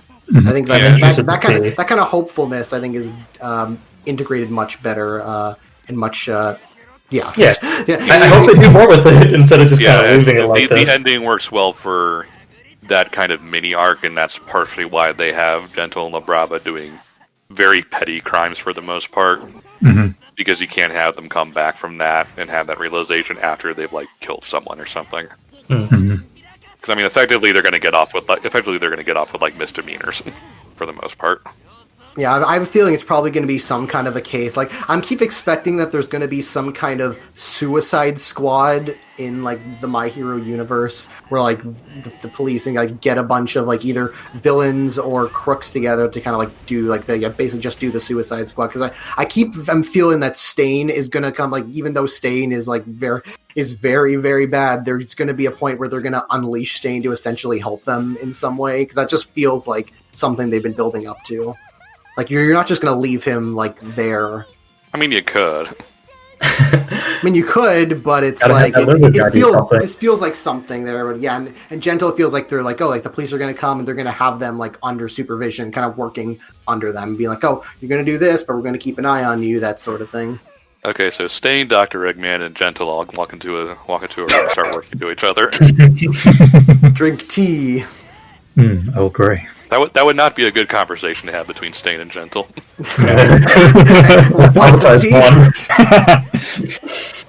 Like imagine Batman 66 Riddler meeting with Dark Knight Returns Joker.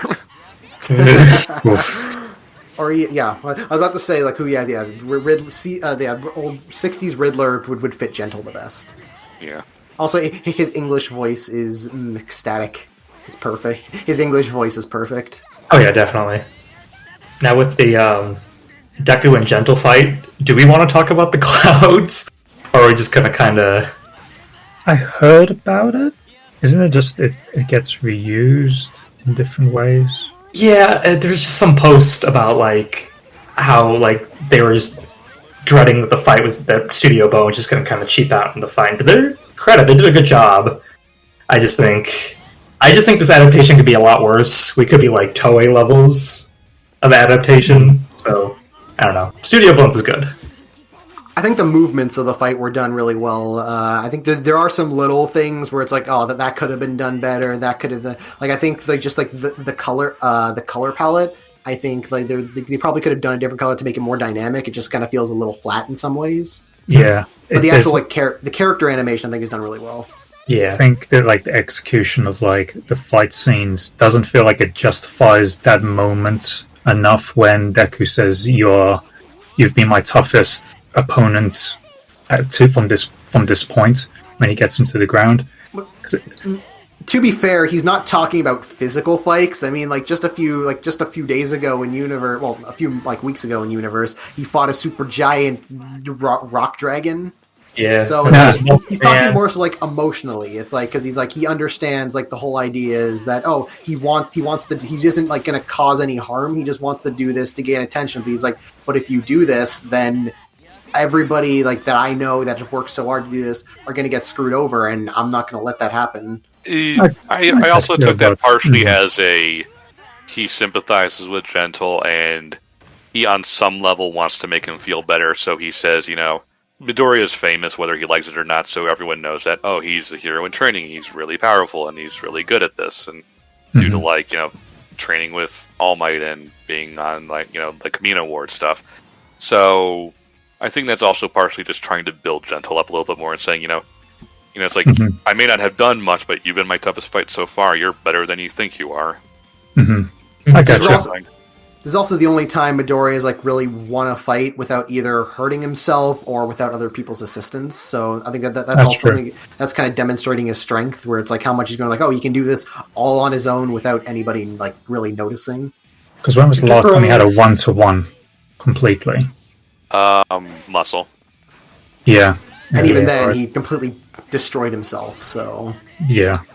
So this is and now should we can talk jump. about? Well, I was going to say, should we talk about La Brava a little bit, aka right, our definitely not Inkling?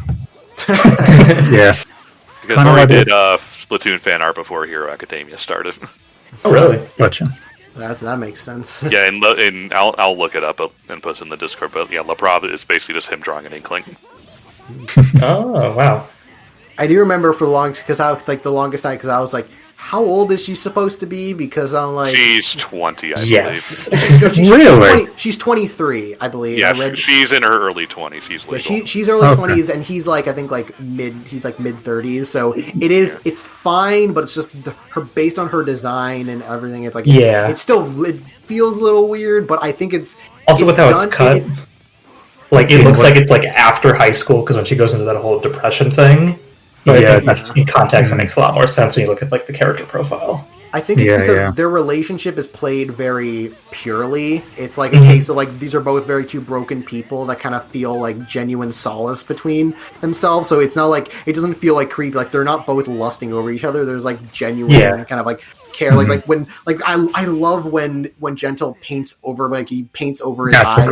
They resemble hers, and it's like it's just so nice. That's good. It's the kind of like nurse her insecurity, so don't feel like a judgment over those. I'm going to have it also. Kind of thing. So, and then he splashes her with hot tea in the window. That's great. I kind of see them both as kind of like a pair. It's like I think like Gentle, even though Gentle gets more of like the time and attention, like they essentially complete each other in a way. I see him as Gentle. It's a good dynamic. Gentle, it's not Gentle and La Brava. It's Gentle and La Brava. They're pinky and the brain. One likes tea, the other's insane. No, Gentle would be Pinky. Oh, yeah, that makes sense. La Brava's the one who's always following around, asking him what they're gonna do. But she's the actual competent one. True. Well, I mean, if you go into theories, Pinky is the real competent one. I guess also true. Game theory. Well, yeah, kind of like how that. Just want to add this in quickly. That. Kind of like the Lemillion thing episode where they did really well to kind of sell the emotion and the backstory. Granted, it's a smaller scale. I liked how they did for La Brava on like where she was coming from and feeling being broken and heck even going quite dark and thinking like she's contemplating her life before it kind of rebuilds and why she's like devoted to Gentle. I don't know. I thought that was really conveyed really well. They definitely don't pull any punches, which I think just kind of adds to like their sympathetic nature. It's something that they delve into a bit more later on in the future, but it's like there's this idea that everybody's kind of like their quirk is kind of integrated into their personality and kind of how they live in such a way. So like with La Brava's quirk is about she powers up whoever she loves. So it's kind of like just seeing everybody around her completely reject her love just makes her feel like completely useless and weightless. So it's just kind of an idea of like, oh, if I can't love anybody, then what's the point? Sure. And there's like somebody else, like just to not say who it is, just in case anybody doesn't know. There is somebody whose kind of quirk is literally baked into like their quirk is literally basically suppressed in order for them to essentially gain some kind of a regular living, and it backfires horribly. So you kind of see like that kind of nature of like the quirks versus the people, like this kind of world. It's a world that's still it's still trying to adapt to this necessity of quirks. Like they still haven't been able to create a world that can really accommodate all forms of living yet, so to speak, in a superpowered society. I mean, it's also a matter of a little bit of similar to Gentle, where I think at least La Brava has a little bit more self-awareness where her troubles come a little bit from her own actions. Mind you, actions of a teenager who doesn't know better, but Yeah. she jumps straight to sending a love letter and I love you so much, and it's like from their perspective, yeah, that is kind of creepy. I mean, at least to be fair, to be fair, it's high school. I mean, you see this in Japanese like manga romance all the time of people just casually like doing like putting those like love letters to people. Yeah, and it's one of those where that's not really how it works, and I think everyone kind of realistically recognizes that, and it's a fun little play on it as far as Hero Academia goes, where that doesn't really work out, and I think at the very least, again, unlike Gentle Love Brava, has a little bit more self-awareness to know, oh, okay, that didn't work, and that makes me feel real shitty, and it's like, okay, she understands why it didn't work. And that's kind of why she did what she did by self-isolating. At least that's how I took it, anyway. Yeah, that makes sense. All right, now let's jump into Hero 2. Oh, so I'm gonna say throughout this series, it's made me choke up a lot of times. Like there's like stuff like Bakugo goes freak out during his fight, All Might, like the All Might versus All for One, like all that stuff.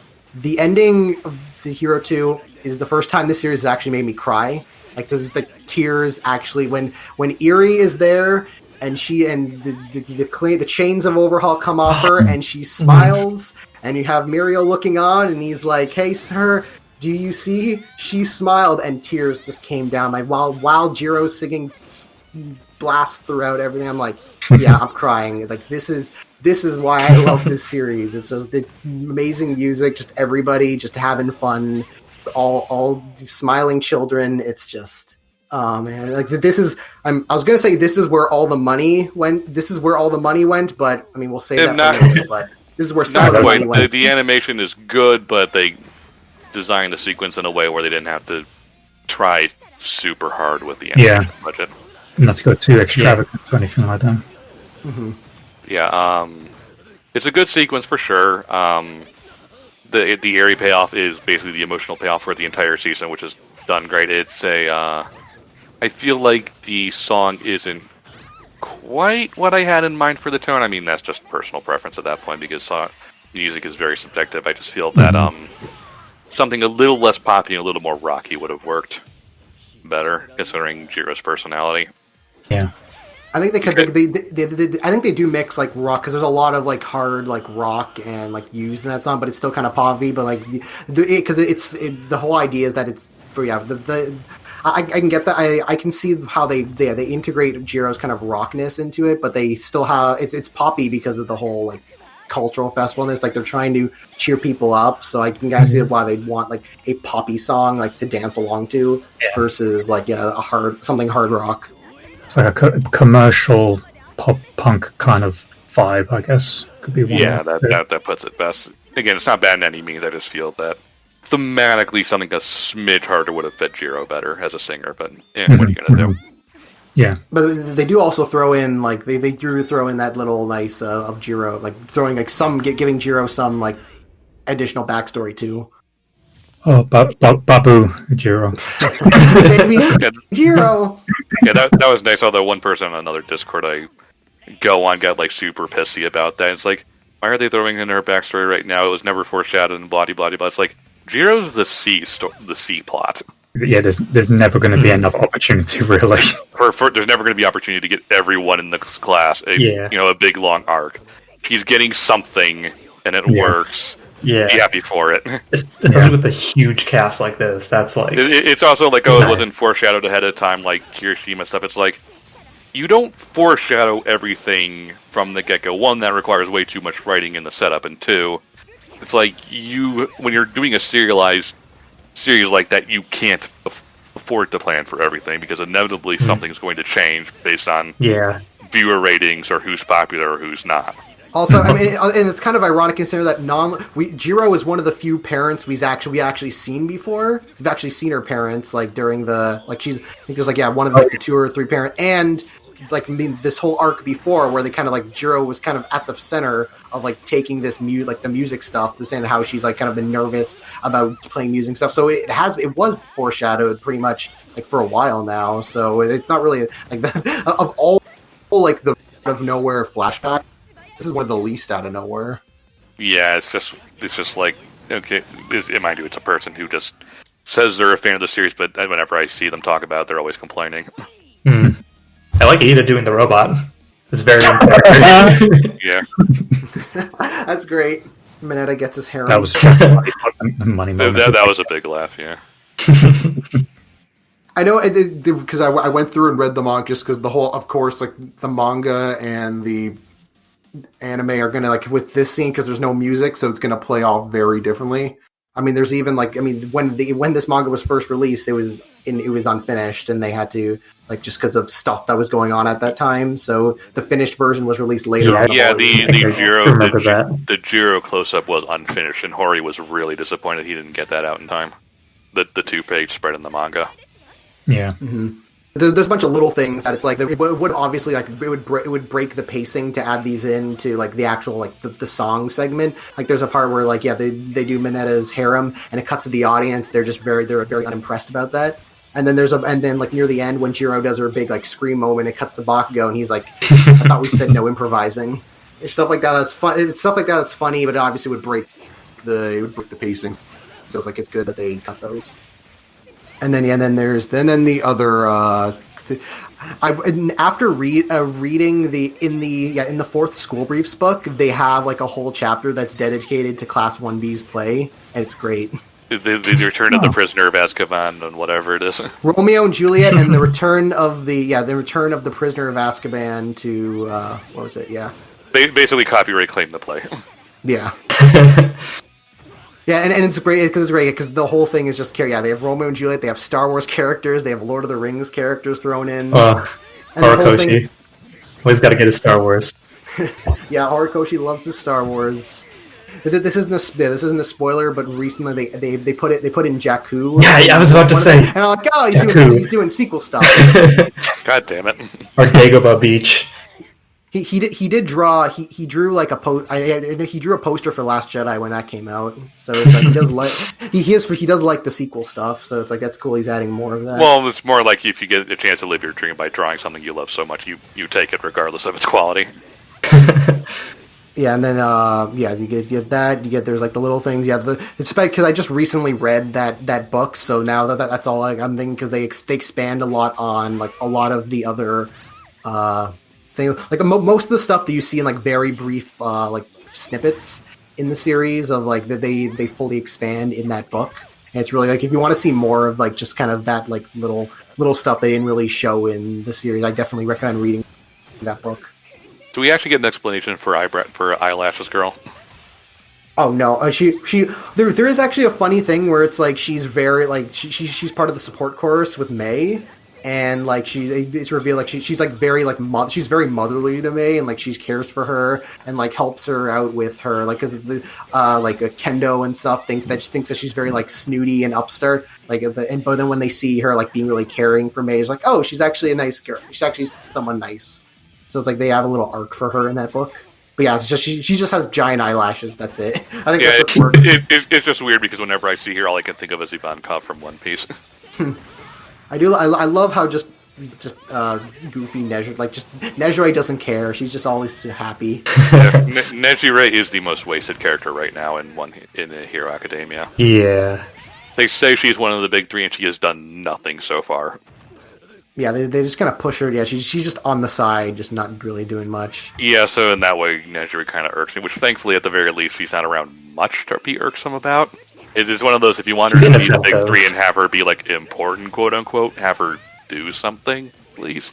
They've kind of shown her, again, this is not really spoiled, but they've kind of shown her in, like, the background of, like, several recent chapters, so I'm like, they're like, he's putting her there, so I'm like, he must at least, I think it's a case of, because apparently, I guess this is a thing that happens with like, Shonen Jump and that kind of stuff, is that if a character isn't, like, super popular, they won't be allowed to appear in, like, super, like, they won't be allowed to give in, like, major stories and whatever.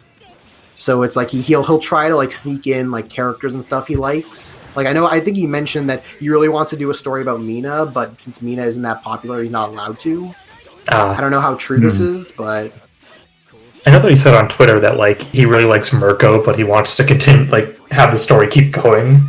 oh, it's So- like, he Hawks and Mirko are like the two that he absolutely loves, and is just gonna keep on like put like no, I'm like stuff may happen to them, but it's like you don't have to worry about them dying because like he's gonna They're- keep putting them in the story. They're too popular. Also, a few weeks ago, I wouldn't be able to find it now, but in another Discord, like someone posted like on Twitter artwork of like Hawks and Mirko in like their high school. This is like spin-off manga when, spin-off manga when. I saw that. Yeah, I think I saw that image somewhere, but yeah, people love them. Nice. I retweeted it, so yeah, it's like please give Hawks and Mirko a spin-off series at some point. And yeah, speaking of Mirko, yeah, because that's pretty much all of the cultural festival, and then jump into the Pro Hero arc with first the billboard, the billboard chart, which is it's basically just being like, oh, here's Hawks, hey, you know, Please look at Hawks. You love them. Here he is. Good, man. also washing machine. You love washing machine guy. Why is nobody talking about washing machine guy? Mr. Sparkaloo, Washu. He'll get his moment one day. He better get his moment.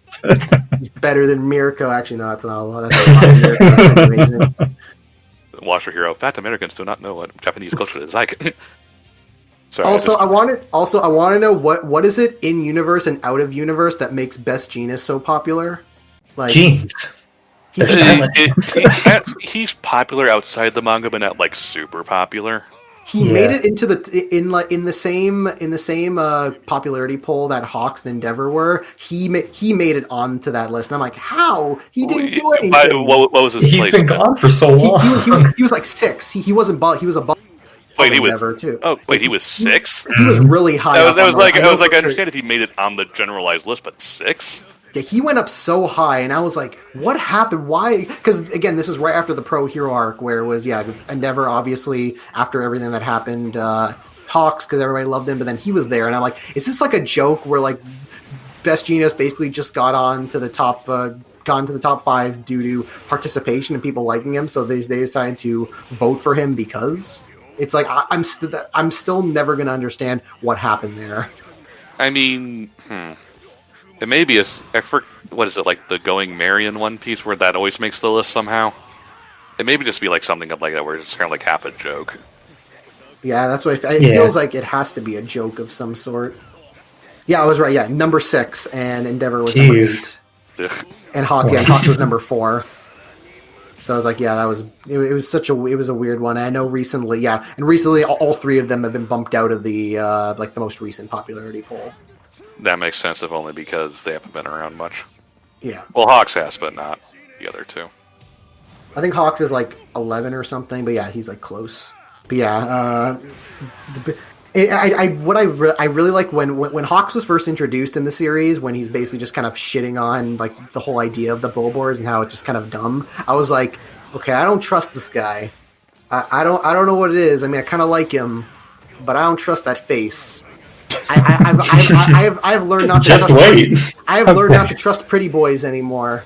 And I'm not gonna. And then because it was the same thing with Mirio. When Mirio first showed up, I'm like, I don't trust you. You seem too good to be true. And then while Mirio turned out to be exactly right, Hawks. I mean, like, yeah, this is because it doesn't. They don't actually say what happens in the anime, so we won't say it. But yeah, I do like how his layers of are much more interesting. Especially even now, like they keep revealing more stuff about him, so they just make him more and more interesting.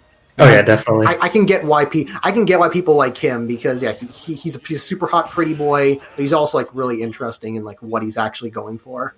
Well, it also helps that thankfully he has a clear weakness, or he didn't make him like super overpowered or anything.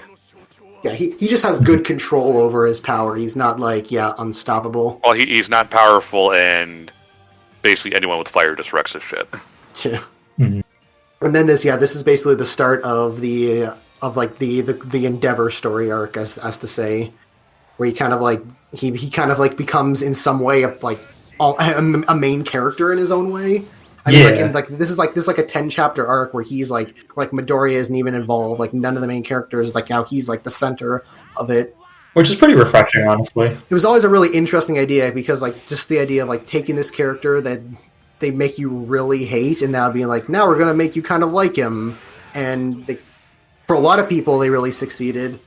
For it took until a fairly recent chapter for me to kind of like, because it's like his arc is very much the case of he did a lot of bad shit and now he kind of realizes, oh, I shouldn't do this, but doing the bad shit is wrong, so I should try and do good shit now. And I mean, as they point out during that episode with the older siblings in the car, no one else knows about the things that he did. As far as the public is concerned, he's just an abrasive hero. Yeah. And to his credit, he is damn good at his job. Yeah. So it's not like he's inherently a bad person. It's just he fucked up with his family, and I think that's part of why them Hori humanizing him a bit more works, because we can see that ultimately, for as much shit as he put his family through, he is ultimately doing good in the world. Whether or not that's inherently his intent is another thing altogether. Yeah. Because he's kind of in that way a reverse Stain, where Stain is trying to do good in the world, but he's doing a lot of bad shit to do it. Mm. Yeah, I think it was like, especially when like the whole thing with the sports festival is just the idea of, it's not just heroes and villains. There could be one hero, but he's like doing so much like really like abuse, he's doing domestic abuse to his whole family that he put through, and it's like, that's some like, it doesn't, there's kind of this limit of like, yeah, he's doing like really good, like you're doing really good like hero work and like saving so many people, but you also put your family through so much physical and emotional abuse. So it's like, it's kind of this limit of, is that really allowed? And I kind of like, especially, I was nervous because there's a lot of stories that kind of do this and basically just, and again, with the whole, I'm sorry and everybody forgives. But I like that, again, you don't really see it in this season, but the story basically goes to a case of like, yeah, this isn't something that goes away. This is something that kind of sticks with him, and it sticks with the family, and it's something that they have. This isn't just a simple thing. He doesn't beat a bad guy and everyone's like, we love you now. It's like, no, I mean, he was like, oh, you're doing good shit, but you also like, you fucked us up really badly, so you got to keep doing good shit, and we'll see. But I mean, if we're talking about good shit, oh man, that was good shit. That was where all the money went. Like it got near the levels of the Heroes Rising final fight, like pretty close. And it's like just like the effect when he did that web spider and it just blew up, like the fire that blew up the entire building into squares. I was like, oh shit, that's a lot of squares just like planking in midair. I mean, it also gave us a really unintentionally hilarious gif. Hawk's running backwards, like, I absolutely love just this whole fight, and then Hawk's is just running backwards, like, I got this. It's like, dude, you can fly. Well, in that case, in that instance, he's kind of saving his wings because he's like trying to help everybody. So instead of like wasting his way, he's like, okay, let me do it. And he's also showing off in a way because he's like, I could fly, but I can do this too. Yeah, it's just one of those. When you look at it, it looks very like Hanna-Barbera Scooby Dooey. because his upper body is so stiff in that sequence, but his feet are just like flailing about. It's like. Yeah, that's Hanna-Barbera. We're like only part of the characters ever moved to save on animation. We just need a couple of goofy sound effects and it's perfect. I think this feels like the first episode where they did the whole episode is just this one fight. Like it feels there have been other episodes that have a fight, but usually it's like half the episode or 3/4 of an episode. But it's like this is like the full episode is just this fight. I was initially surprised that I was going to be a part of this season. Yeah, same. I was like, oh, okay, we're just kind of... At first I was kind of like a bit wary if it's not just kind of shoved in there right at the end, but I felt like as more time went on and actually seeing it being presented, it felt like a nice end, you know. It felt more like a bonus episode than an end of the season, I guess, if that makes any sense. Like an epilogue. Sure. Yeah, especially because they don't include the ending of specifically. It feels like they really need an extra episode because I think I feel like putting that ending like at the beginning of the next season is going to feel like kind of weird pacing wise. It's like we had this epic, because the whole thing is that there's supposed to be this epic final fight, and then you have that ending where it kind of feels kind of bittersweet in a way, because like, oh, he won, but there's still kind of issues to deal with. It's going to be like, oh, that aftermath is going to be the beginning of the season, so it's kind of like, I know people have said like, yeah, like the reason they put this in this season is that so they could have Hawks now, so they could have Hawks do stuff like very early on. It's one of those. It works, but at the same time, it's clearly there just because they want to get Hawks on screen doing things. I think they've done a pretty good job when you would like to think when season 5 begins, it'll probably be first minute or two a part of what this fight is. Then you see the extra, and he's like, oh, okay, and then it sets the tone of, how is this going to evolve? I don't know how they're going to start season 5, considering. Yeah, I feel like the last 2 episodes of the season would have worked better as the start of season 5, where yeah, definitely. You start off with like the billboards, and it's a good way to introduce characters and get the audience on board with Hawks and Mirko and all that. It's a good way to also potentially do a bit more flashbacky stuff on that introduction sort of episode. Yeah, I get you. That they do because we have Endeavor, the new number 1 hero, who's Todoroki's father, and we've seen him doing stuff with us when we were doing the Hideout raid and all that stuff, or whatever.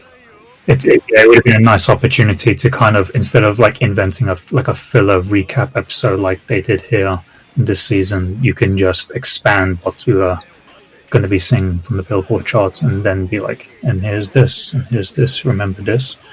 Yeah, I thought the season was going to end. I thought the season was going to end with the Billboard charts. So like the end is going to be, and the new number 1 hero Endeavor, and it's dun dun dun, and then the next season will start with like, the whole like, oh, here's them all talking about like, oh, they're doing the thing where they're talking on the stage, and then leading into this fight being like the second episode or whatever, and then jump into like the third being like the aftermath. Yeah, because it feels like they really shouldn't do a recap episode next season, because it's going to be like, there's a recap episode, and then you're going to jump backwards a bit to like the end of this fight. So it's like it's going to be paced really weirdly. Yeah, it's just not going to make sense to do it that way. Which I mean, they might still do, because they'll just assume anyone who gets the Blu-ray will skip it anyway. But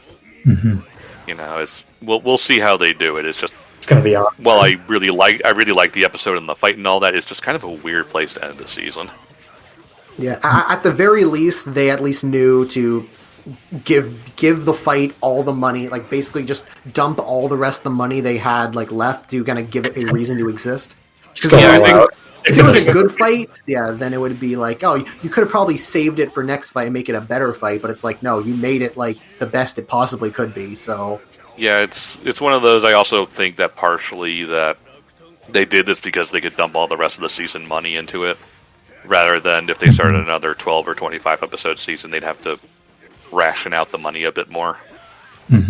Especially because, I mean, like, again, no spoilers. I think there's really only one or two major like scenes in that next season that really would warrant a lot of money, because there's a lot of like small scale stuff. So I think it's like then they can kind of they'll save their money so next season can be used like a lot more sparingly and have all of the fights be of like pretty like good quality, rather than it being much more sporadic in this season, especially with no move, especially almost certainly no other movie to kind of fill in the gaps of the production. Hori said he doesn't want to do any more movies, but we'll see how that actually happens.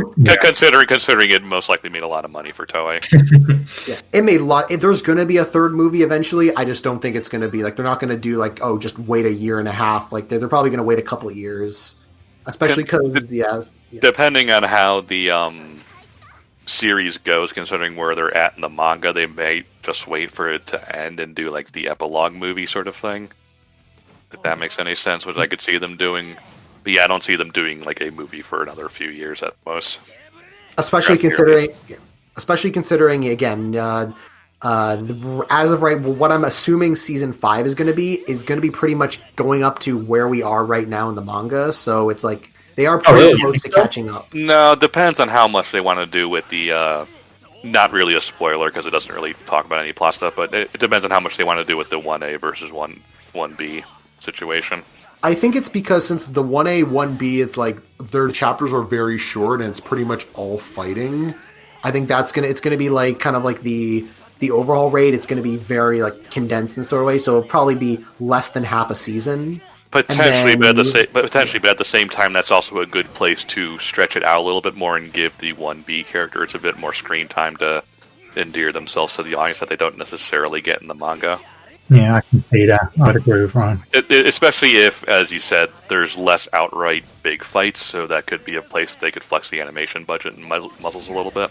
Yeah, I would be all for like adding more filler episodes, so to speak, just again to give the character. I was going to say not necessarily filler episodes, but just stretch it out a little bit. Like, Yeah. Like filler up, yeah, in the sense of like, because there wouldn't be especially with the way that arc is structured, you wouldn't need to say add in. You just kind of add more content in the episodes rather than quote unquote a whole like new episode. yeah, because there's that. There is the League of Villains arc, which is that's the main kind of like that's going to be the main like sticking point of that season. yeah. And then the intern stuff, the second intern stuff that happens afterwards, which I think it's short enough that they could probably if they're able to fit this, they could probably easily also fit that into the season. And then because it feels like that sense of I don't think the season is smart. I don't think they're going to do just the 1A versus 1B in League of Villains this season 5. They're also going to throw in that, and it's short enough they can probably do most, if not all of it, all in that season. So that's why I'm expecting that to be what season 5 is. The second internship they could do in like 2 episodes. Yeah, because again, it's pretty short.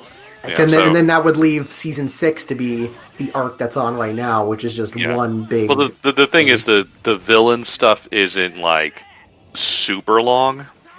It's still shorter than the overhaul arc in terms of just raw chapters, and because that's also more action focused in regards to like small skirmishes, I feel like they're going to stretch the 1A, 1B a little bit, and then stretch kind of the villain stuff action-wise a little bit, and then they'll just kind of not like crunch in, but just kind of shove in the second internship in like 2 episodes to end it out as a teaser for season 6 on what's going to happen after that. Yeah, because I believe chapter-wise, the 1A versus 1B and League of Villains arc are about the same. They're about the same length. I think it's like 25 and 23 each. But the chapter again, they're mostly fights, and the chapters are also much shorter. So that will kind of lead into how they choose to adapt and what they choose to add and such. So yeah, it all depends. I do think it's like because it used to be before the season. It's like it seems like they're going to do this arc, and kind of adapt in certain ways. Like with season 3, I was surprised when they just threw in the first 2 episodes, the overhaul arc, like with the introducing the big 3. I'm like, you kind of squeeze. I thought that was going to be saved for season 4, but you squeeze that in, and I'm like, okay. And then now when it seems like this is what they're going to squeeze into season 5, and it's like now they're pretty close to catching up. So I assume we're probably going to get more of like kind of like the year and a half wait in between seasons rather than just the year like it used to be. Yeah, it'll depend also just on how all this virus stuff goes on. Yeah, like that's why it could skew to 2 years depending on how things go. I'm pretty sure they're probably going to at least try to get season 5 up for April of next year, which is like going to be back to like its original time slot. We'll see. Yeah. And I think that's pretty much everything. That's pretty much everything.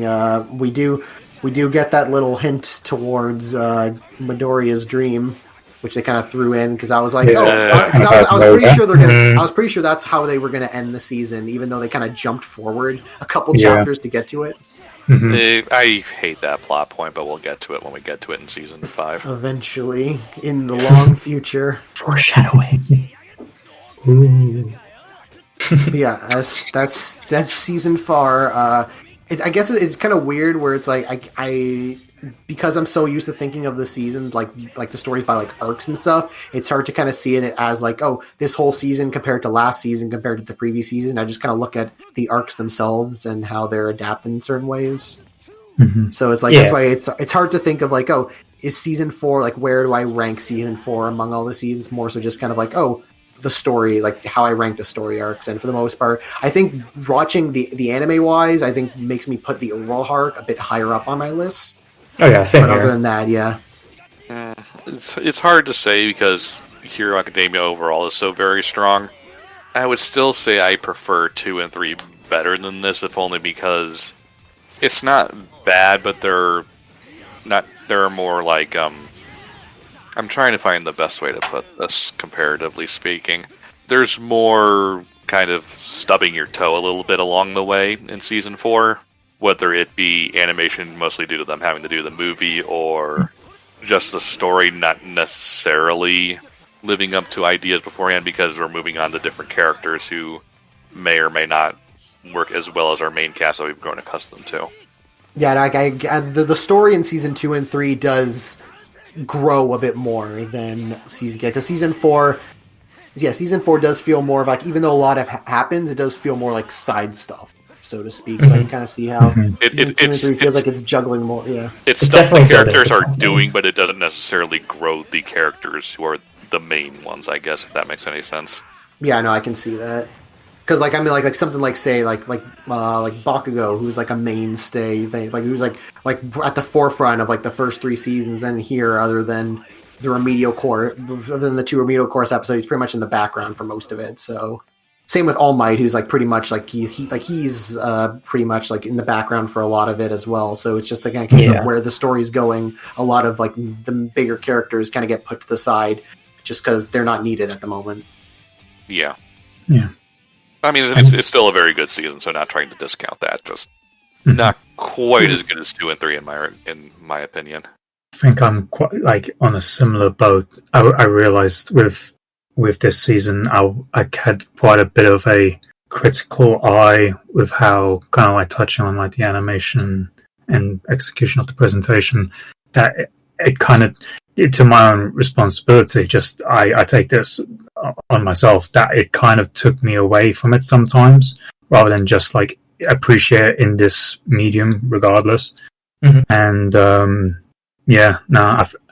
think there's stuff in like Season 2 and 3 that I do like a bit more, but that's not to discount how this season was and how they went about it. I think they did well with what they had. It's still a good season. I mean, they even made like the overhaul arc, which for the longest time was my least favorite arc of My Hero, but they've made it a lot better. And I think that just works, the style of animation. Comparatively to the other seasons, I still rank 2 as being like just strongest, just in terms of like narrative, or at least how the arc shook out. Season 4 still good, just kind of prefer other ones more. All right, I guess that's it. Yeah. 2 hours on My Hero Macadamia. I mean, the Heroes Rising one took us like an hour, so it's like 2 hours for a season. 2 hours for a season, not bad. Yeah, that makes sense. So, I guess same time in like 2 years then. 2 years. Based on how the You season. are in the future. Sure. All right, that's anything. Any last notes anybody's got to say? Can't wait to see Eggman on screen again. Yeah, I'm good. I can't wait to see Norman Osborn Joker on screen.